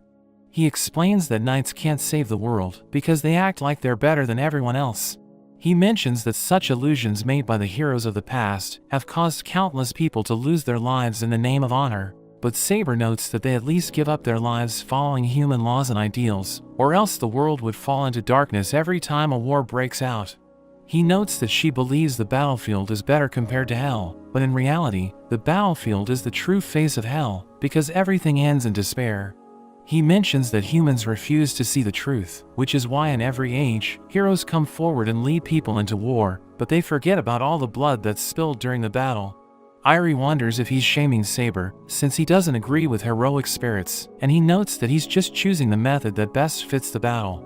Saber mentions that his hatred will only cause more pain, and she notes that his rage and sorrow are the qualities found in people who seek justice. So she thinks that when he was younger, he wanted to become a champion of justice, and he believed in the heroes to save the world more than anyone. He notes that he'll make sure the blood spilled in Fuyuki is the last in the history of humanity, so if it means he needs to bear the sins of the world, he'll do it happily. But after he leaves, Irie suddenly passes out. Kirei returns to the church, where he finds his father's body, so he reports it to Tokiomi, who wonders why someone would kill a priest. As Kirei is about to leave, Gilgamesh tells him to at least pretend to be sad, since his father just passed away. He notes that he's sick to his bones, but Gilgamesh wonders if it's because he couldn't end Rise himself. Meanwhile, Saber takes Irie to the magic circle she made in the storehouse, which manages to heal her. But Saber senses someone near them, and Irie tells her not to worry, since it's just Maya. She tells Irie that Tokiomi wants to form an alliance with them, and Irie thinks it's because he's afraid of Rider and Berserker. She notes that he proposed an alliance with them, because he must think they're the most likely to accept, which means he's underestimating them. Maya believes Kirei is being controlled by Tokiomi, and thinks they have no choice but to accept the proposal. But Saber has no idea who Kirei is, so Irie mentions that he's the only one who can defeat Kiritsugu. They go to the church, where Tokiomi greets them and introduces them to Kirei. He explains that he decided to work for him after he lost his servant, and we see Kiritsugu listening to their conversation through a bug Maya is wearing. Tokiomi mentions that the only ones left in the war are the masters of the 3 founding families and 1 outsider. He wonders what their views are on the current situation, telling them they can't let the Grail fall into the hands of an outsider.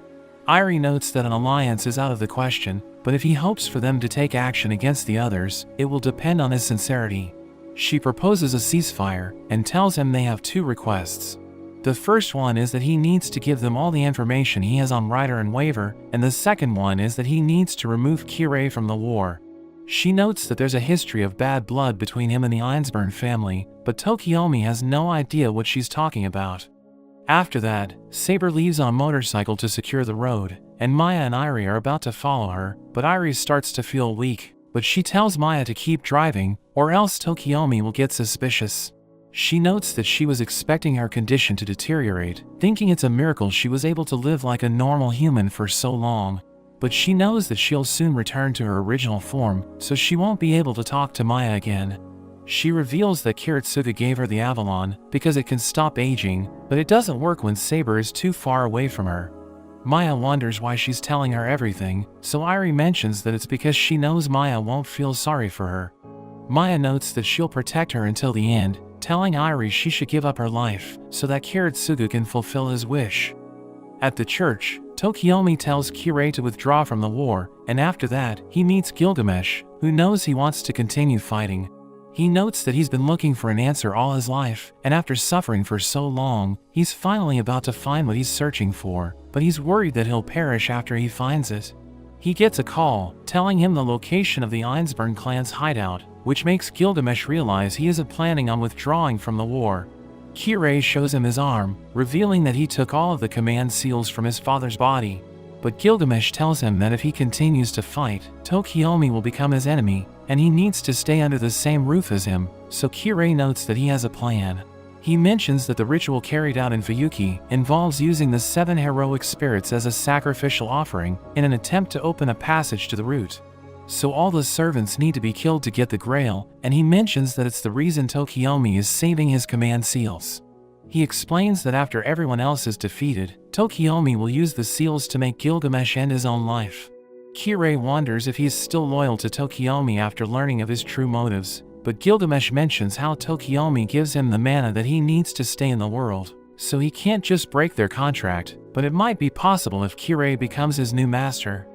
After that, Kirei meets Tokiomi, who tells him that if something happens to him, he's made arrangements for Rin to become the head of the Tosaka family. He tells Kirei he'll serve as her guardian, and he gives him a dagger, which marks the completion of his apprenticeship, but Kirei stabs him in the back with it, and Gilgamesh forms a contract with Kirei to make him his new master. In a flashback to when Kiritsugu was still a boy, he plays with his friends, but a girl named Shirley comes to pick him up. On their way, she tells him about the history of the island, and reveals that in the past, it was used to worship the sea god. But one day, a girl took the food that was offered to the god, because she couldn't find anything to feed her mother, but she was turned into a crab as punishment. She mentions that the temple for the god is near his house, which is why the villagers stay away from it. But he notes that everyone treats him normally, so she mentions that it's because they no longer consider him an outsider. They reach his home, where his father Narukata is carrying a flower. Kiritsugu wonders why none of the flowers wilt, so his father notes that he froze their time. Shirley also manages to do it, and Kiritsugu asks for his father's permission to try it. But he mentions that it's too early for him, and explains that he only allowed Shirley to try it because she had the sufficient experience and knowledge. The next day, a priest named Simon tells Shirley she shouldn't go to Kiritsugu's house. Kiritsugu believes things would be different if his father socialized with everyone, but she doesn't think that would be the case, telling him Simon has something against Norakata. She reveals that he warned her evil spirits will come after her if she keeps going to his house, and he even gave her a dagger to protect herself, but she just uses it to cut open her fruit.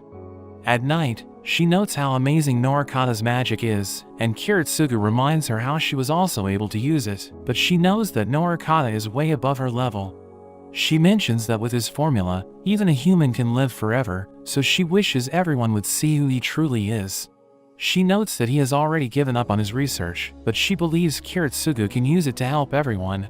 He reminds her that she's his father's student, so she should be the one to fulfill that dream, but she notes that she's just his assistant. She explains that if she were his student, she would have defended him when Simon was criticizing him, and she tells Kiritsugu that Norakata will leave his life's work to him. She takes him to a river, where she wonders what he'll do if he takes over his dad's work, telling him he'll have something that will be able to change the world in the future, but he decides to keep his plan a secret, so she tells him that she'll stay by his side to watch what he'll do, which makes him blush. The next day, Norakata tells Kiritsugu to stay in the house, but when Shirley doesn't come to meet him, he goes out to look for her. He sees her eating a live chicken, and he tries to get close to her, but she moves away, telling him she was just trying to prove Norakata's theory, but she failed. So she throws her dagger toward him, asking him to end her life while she still has control of her body. He brings Simon to show him what happened to her, and he tells Kiritsugu to stay put while he warns everyone else. But he's attacked by vampires, who turn their attention to Kiritsugu, but before they can get to him, the church members take them out. He goes to the village, but he's shocked to see that everything's on fire, as the members of the Mages Association arrive to deal with the vampires. Kiritsugu ends up being surrounded, but a girl named Natalia comes to his rescue. She fills the vampires with bullets, and she tells him to be careful if he doesn't want to turn into one of them. He doesn't understand what's happening, so she reveals that there are two groups that are fighting the vampires. The first one being the executors from the church, who eliminate everyone they think has left the path of God. And the second group is the Mages Association, who are more interested in finding the secret behind the vampires. But they eliminate anyone who knows the secret except for themselves, which is why they set the village on fire. He wonders which side she's on, so she notes that she's a mercenary who's an enemy of the association, asking him about the mage who created the first vampire. Kiritsugu goes to his house, asking his father why he's studying vampires, and Kiritsugu tells him that Shirley turned into one after using his magic on herself. But he notes that even though it's tragic, there's nothing they can do to change the past. Kiritsugu wonders if he'll also turn him into a vampire, but Norakata tells him Shirley was a failure since she couldn't control her bloodlust. He notes that their family's goal is to reach the root, which they can't achieve if they're restrained by death. He tells Kiritsugu they need to run away, but he suddenly stabs him with Shirley's dagger and shoots him to death. When Natalia arrives, Kiritsugu explains that if his father had run away, he would have continued his research. So she notes that she'll take him away from the island, telling him he can decide what he wants to do next for himself.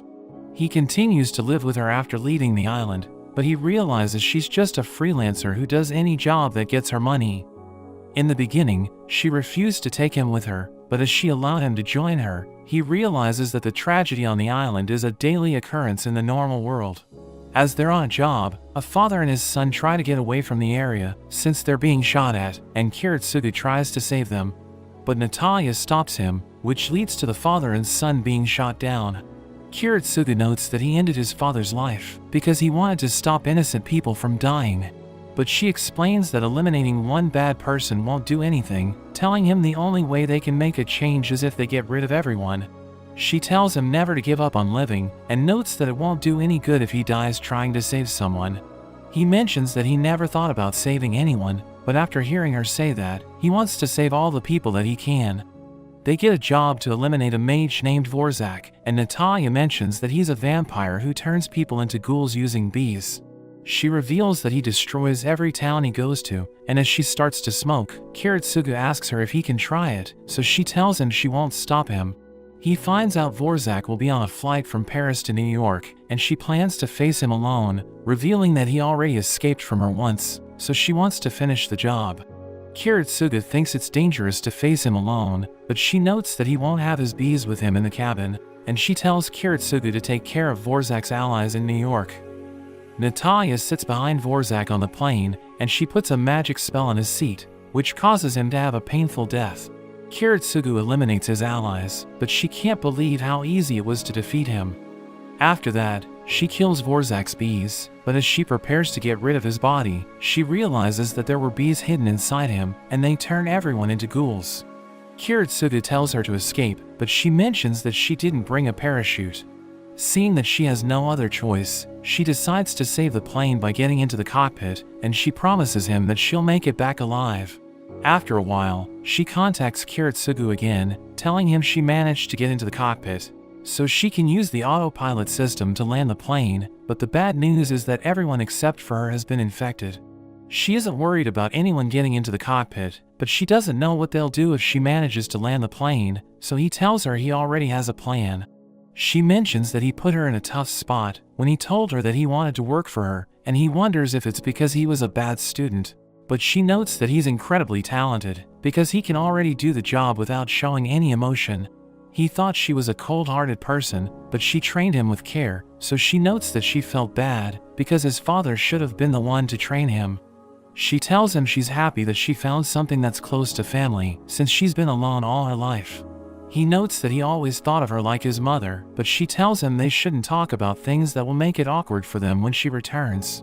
She notes that she isn't as vicious as before, so maybe she should quit the job, but he asks her what she would do after retiring. She thinks that with nothing to do, she'll really need to act as his mother, but he tells her she's already his family. But as he sees her plane, he fires a rocket launcher and blows it up. He falls to his knees, but notes that he didn't make the same mistake as sparing Shirley. He thinks he saved countless people, because if Natalia had landed the plane, there's no telling what would have happened, but he can't control himself and starts to cry. Back in the present, Kiritsugu goes to visit Iri, who gives him the Avalon, telling him he'll need it in his final battle.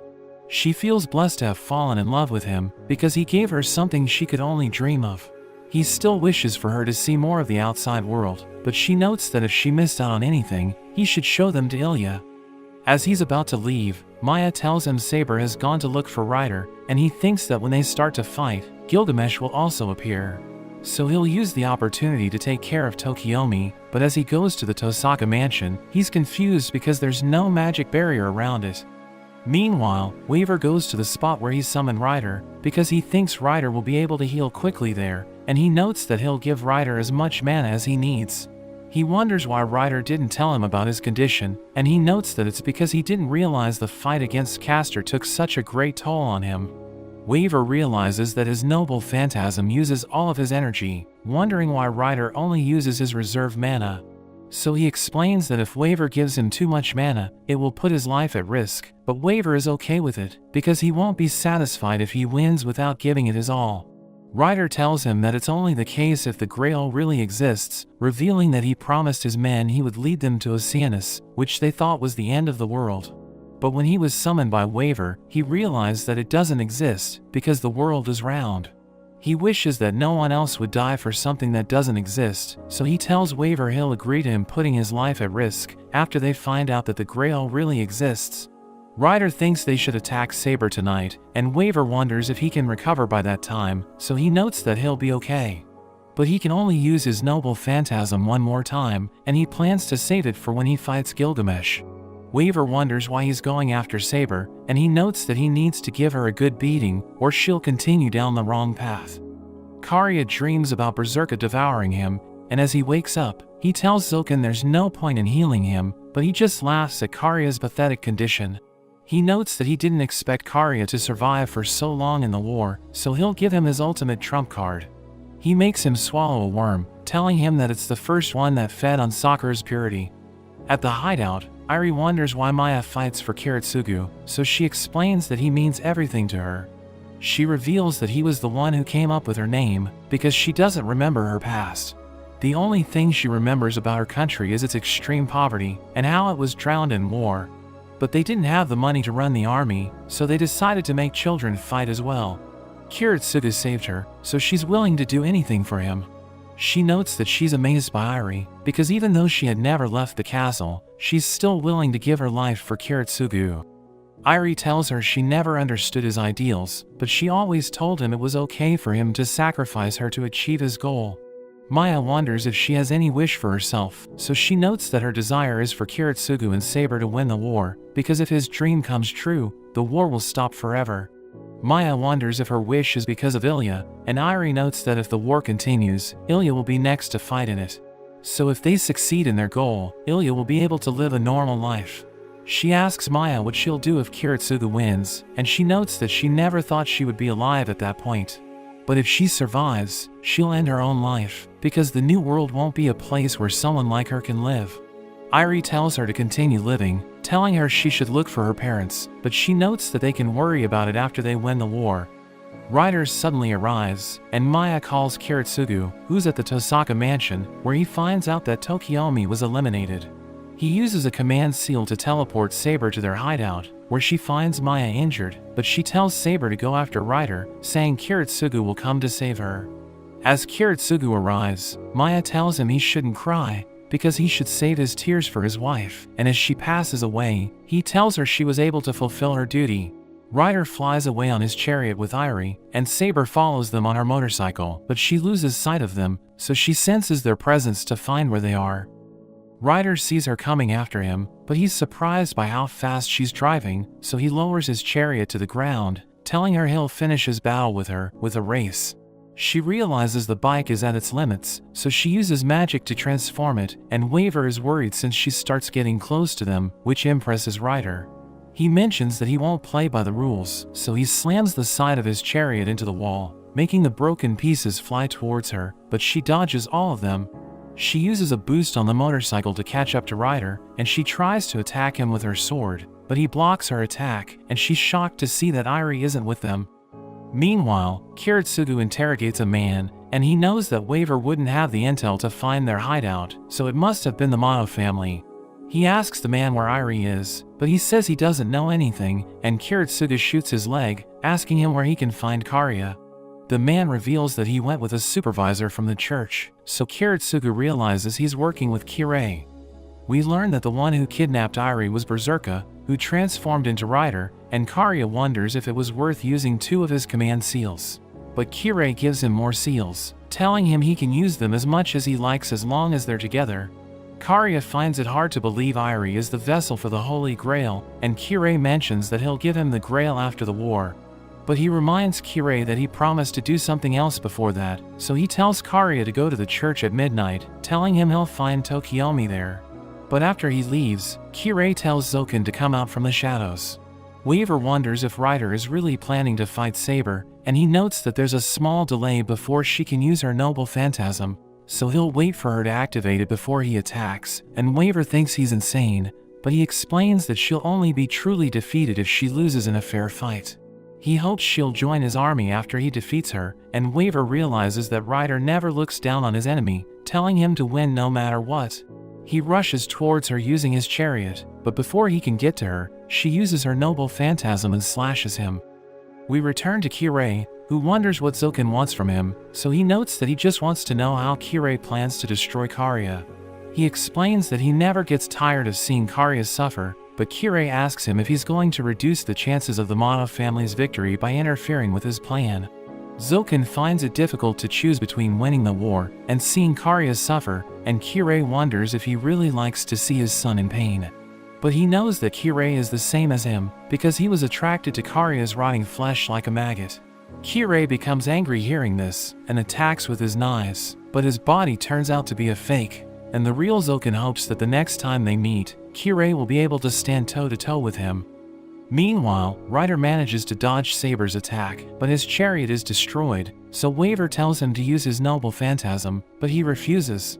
Saber decides to leave instead of attacking him, and he praises her motorcycle, but Waver notes that it isn't something he should say after losing the fight. As Kariya goes to the church, he wonders how much time he has left to live, but he tells himself he can't give up before reaching his goal. He arrives at the church, where he sees Tokiomi sitting on a bench, but as he gets close to him, he realizes that Tokiomi is already dead, and eyes suddenly arrives. He tries to explain that he didn't do anything, but she doesn't believe him, and she asks him if he's finally satisfied, because the Mono family will win the war. She wonders why he did it, and he notes that if it wasn't for Tokiomi, all of them could have been happy. But she yells at him, telling him someone like him isn't capable of liking anyone. He thinks about how he endured everything, because he wished for her to be happy, but he can't bear to have her hate him. So he ends up choking her to death, while Gilgamesh and Kirei watch him from above. Waver returns to his home, where his grandfather is sitting on the roof, and he asks Waver to join him, but Waver tells him they should talk another time. Ryder thinks his grandfather loves him, and Waver notes that it's because he's under his spell. But Ryder still tells Waver to talk to him, because he thinks he has something important to say. As he goes to the roof, his grandfather gives him coffee, and Waver wonders how long he's been up there, so he reveals that he's been waiting for him to return since the morning. He mentions that it's always been his wish to watch the stars with his grandchildren, but he never got the chance, because his real grandchildren never spent time with him. Waver realizes he knows he isn't his grandson, so he wonders if he's angry at him for charming them with magic to live there. But he notes that he should be thanking him, because ever since he came into their lives, his wife has been happy. He hopes Waver will continue to live with them, but he notes that he can't promise that, because he doesn't know if he can return alive. So his grandfather tells him that after living for a while, he realized that nothing is more precious than life. At Mount Enzo, we see Kiritsugu thinking about how he needs to perform a ritual at one of the 4 spirit veins in Fuyuki to win the war. But he didn't find Kirei at the Tosaka mansion or the church, so it leaves the last 2 spots, which are the Fuyuki City Hall and Mount Enzo. Saber arrives, but she apologizes because she couldn't find Irie, and as she leaves, she tells him to use the command seal to summon her if something happens. We see Kirei holding Irie at Castor's base, and he tells her Kiritsugu will never find her there. He thinks he'll win the war, but she notes that she'll never give him the Grail. She tells him to be on guard, because Kiritsugu considers him his greatest enemy, and she notes that Kiritsugu has seen through him. But he'll never understand Kiritsugu, because he doesn't have his ideals. He wonders what she thinks about him, and suddenly grabs her, saying he knows Kiritsugu is a hollow person, but he doesn't understand what makes them so different.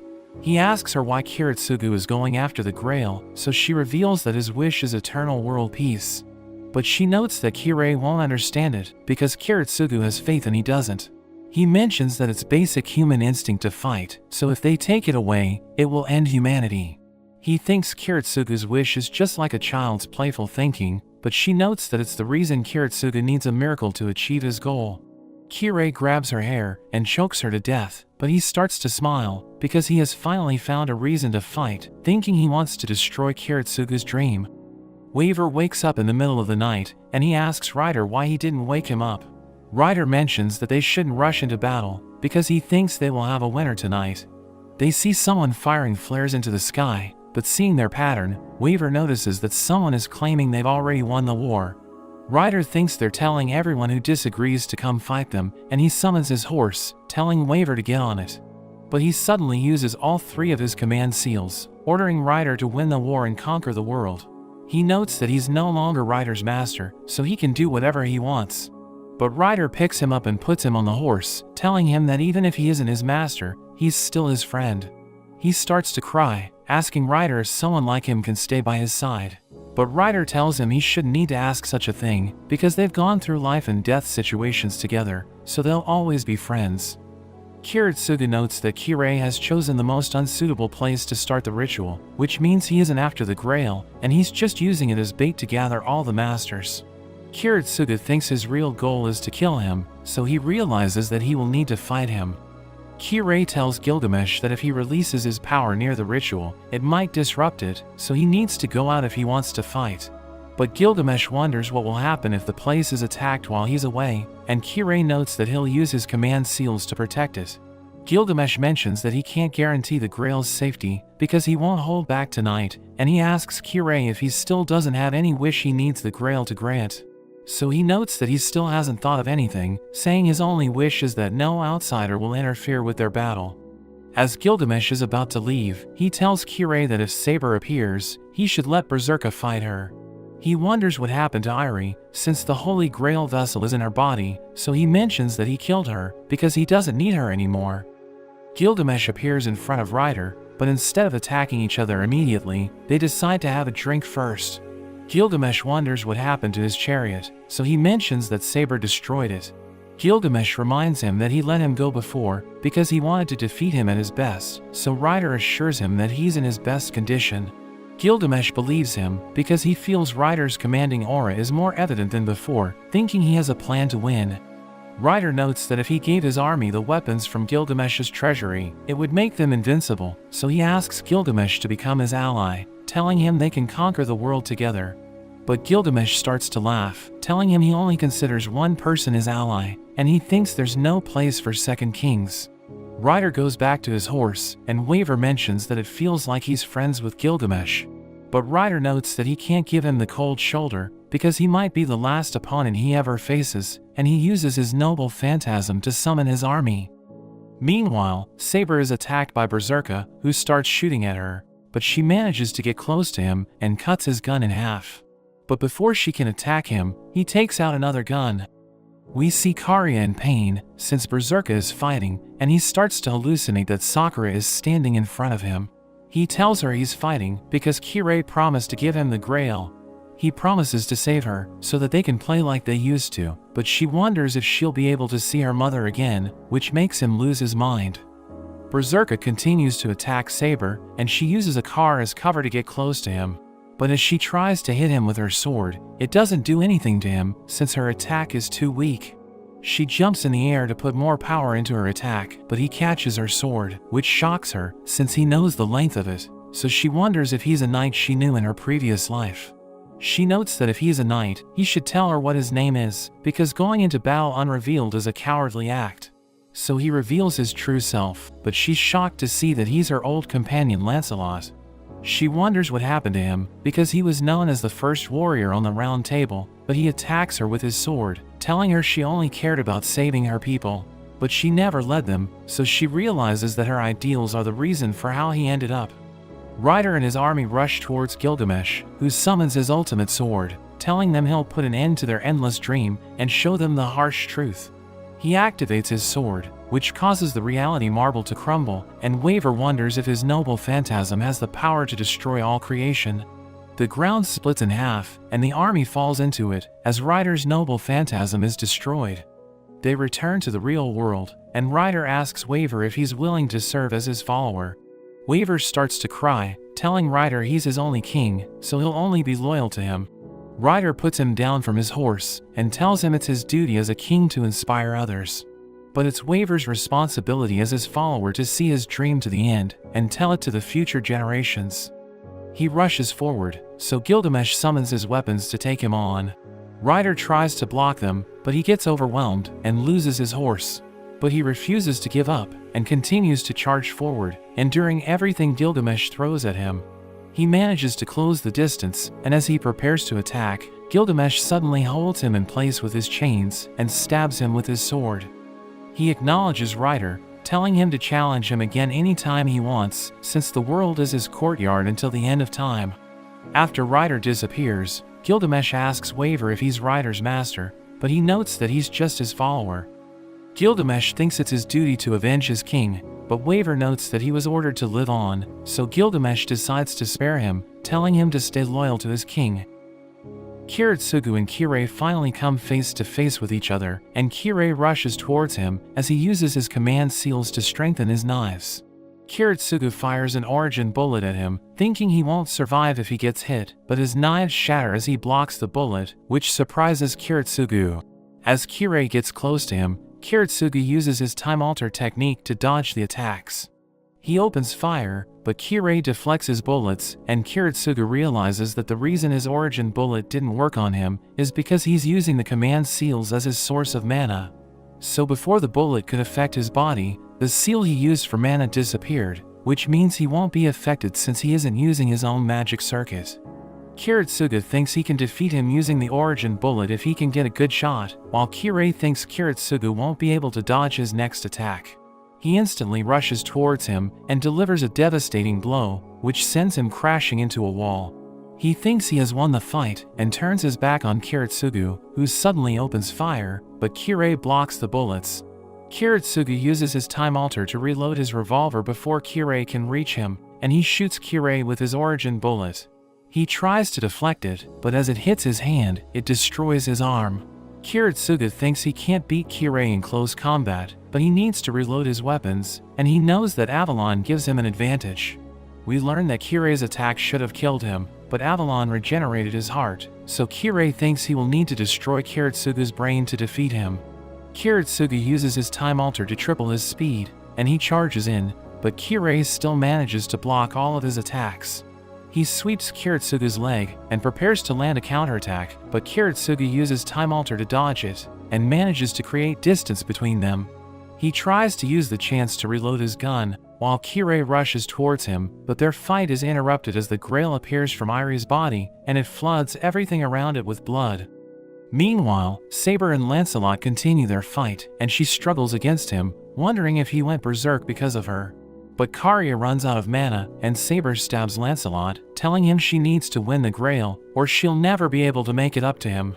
Kiritsugu is suddenly teleported to a beach, where he sees Iris standing beside him. She notes that she always believed he would arrive there, telling him it's the place where his wish will be granted. She reveals that they're inside the Holy Grail, and notes that even though it hasn't been completely formed, the vessel has been filled, so all he needs to do is say his wish. But he points his gun at her, asking her who she is, because he knows that if the Holy Grail has appeared, it means Iris has already passed away. She mentions that if she didn't use her pre-existing personality as a shell, she wouldn't be able to communicate with others. But she notes that she inherited Iris's last wish, and he realizes she's the will of the Holy Grail. She reveals that she also has the wish to be born into the world, and he wonders if she can grant his wish for peace. So she tells him he already knows how to achieve his dream, but he has no idea what she's talking about. Kiritsugu suddenly finds himself in a room, where he sees a video on a TV. A voice tells him there are 2 boats with 300 and 200 passengers, and they're the last people left on Earth. But there's a hole in both ships, which only he can fix, and the voice asks him which boat he'll save, so he mentions that he'll fix the ship with 300 passengers. But the voice notes that after he makes the decision, the ship with 200 people hold him hostage and tell him to save them. The voice asks him what he'll do, but before he can answer, he's distracted by something outside his room. He goes to see what it is, and he sees a ship filled with bodies, as the voice tells him the correct decision is to eliminate the 200 people. But the voice mentions that the 300 people he saved split into 2 other ships, with one containing 200 people, while the other one has 100, and the same situation as before happens. As he keeps listening to the voice, he keeps moving through different locations, and he sees the ship with the 100 people getting blown up. But he doesn't understand the sense behind such decisions, because in order to save 200 people, he killed 300. The voice tells him he decided to save the majority by sacrificing the minority, and notes that it's what he's been doing all his life. It tells him he doesn't care about the trail of bodies he leaves behind, as long as more people are being saved. He returns to the beach, where the voice tells him it's exactly what the Grail will do to grant his wish, but he notes that he wants a different solution, which is why he's been wishing for a miracle. But he's told that if his goal is to save the world, it can only be achieved in a way that he can understand. He thinks it can't be called a miracle, but the voice notes that it is, because the Grail can achieve something he failed to do, on a scale unimaginable to humans. The voice asks him one last question, telling him he needs to sacrifice one of his loved ones to save the other 2. He decides to save Iris and Ilya, and the Grail tells him it's how his wish will be granted, but he also sacrifices both Ilya and Iris, thinking he needs to kill them to save the world. So the Grail curses him, telling him he'll suffer for the rest of his life. He wakes up in the real world, and holds Kirei at gunpoint. He asks Kiritsugu why he refused the Grail, so he realizes that Kirei saw everything that he went through. He notes that Kiritsugu sacrificed everything just to reach his goal, so Kirei wonders why he let the Grail go when he was finally able to achieve his dream. So he explains that it's because the cost is greater than the benefit it offers, and Kirei mentions that if that's the case, he should let him have the Grail. He notes that the Grail is worth everything to him, because once it's born into the world, it can answer all of his questions, but Kiritsugu shoots him. Meanwhile, Saber finds the Grail, but Gilgamesh is already there, and she prepares to attack him, but he stabs her with a sword, telling her to surrender and become his wife. She can't believe he's taking the grail away from her for such a reason, and she refuses his offer, so he summons his weapons, telling her she will feel pain before she gets the joy of serving him. But Kiritsugu suddenly arrives, and he uses his remaining 2 command seals to order Saber to destroy the grail, which shocks both her and Gilgamesh. So her sword activates, and she's forced to attack the grail with her noble phantasm. She thinks about how she can't hope to understand Kiritsugu when she couldn't understand her right-hand man, who was with her all her life. But after the dust settles, Kiritsugu is shocked to see that a red cloud has appeared above the city. Blood rains from the sky, and it destroys everything in its path, so he tries to save everyone he can, but he breaks down crying, because there are no survivors. Meanwhile, Kariya returns to the Mata family house, where he saves Sakura, and takes her to meet Rin and I. But in reality, he's eaten by the worms in the pit, and Sakura calls him a fool for going against Zoken. We learn that Kirei is still alive, and as he wakes up, he sees Gilgamesh beside him. Kirei asks him what's going on, but Gilgamesh notes that he isn't sure, and he reveals that he now has a mortal body. He can't believe they all fought for the Grail, thinking it would grant their wishes, and Kirei wonders why he's still alive, because his heart isn't beating. He wonders if Gilgamesh healed him, but he notes that in the same way he was reincarnated into a mortal body, Kirei must have also experienced something that can't be explained. Gilgamesh mentions that they've won the war, and he notes that if the Grail fulfilled the wish of the winner, it means what Kirei sees before him is what he's been seeking. He starts to laugh, since he can't believe he desires such a corrupted world, but he refuses to believe it, and Gilgamesh wonders if he's satisfied. But he notes that even though he's been given the answer he's been looking for, he didn't see how it happened, so he'll spend the rest of his life finding out what caused it.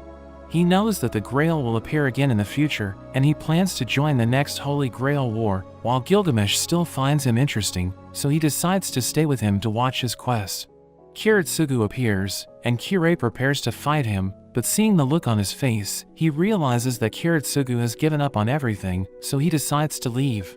Kiritsugu starts to dig the rubble, and he manages to find a boy, so he starts to cry, thinking that if he can just save one person, he can still have redemption. The next day, Waver tells his grandparents he wants to travel the world, which makes them happy, but he mentions that he needs to get a job to prepare for his journey, so he asks them to allow him to continue staying with them for the time being.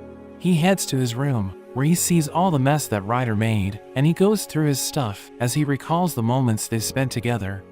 After Tokiomi's funeral, Kirei tells Rin that she did well in her first showing as the family's new head. He notes that thanks to Tokiomi's arrangements, she'll inherit the Tosaka family magic without any problems.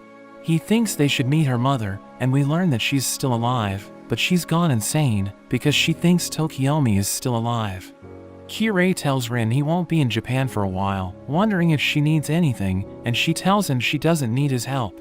But he still gives her the dagger that Tokiomi gave him, which makes her cry. Meanwhile, Saber sits on top of a pile of bodies, where she cries as she remembers Lancelot's words. He told her that if she had punished him for his actions, he wouldn't have fallen into madness to seek redemption. So she thinks she failed him, thinking she didn't deserve to be king, and she promises to win the Grail for her fallen comrades. Kiritsugu notes that after the war, he tried to go and meet Ilya, but since he failed to get the Grail, the Einsburns never put their magic field down, so he never got to see her again. We learn that he adopted the boy named Shiro, and 5 years later, we see them sitting together at night. Kiritsugu tells him that when he was young, he wished to be a hero of justice. Shiro wonders if he gave up on that dream, so Kiritsugu explains that once he grew up, it became difficult to call himself a hero. He wishes he had known that sooner, but Shiro promises to fulfill his dream on his behalf, and Kiritsugu decides to entrust the future to him. But that's where this video ends. Remember to like and subscribe to the channel. Thanks for watching, and I'll see you next time.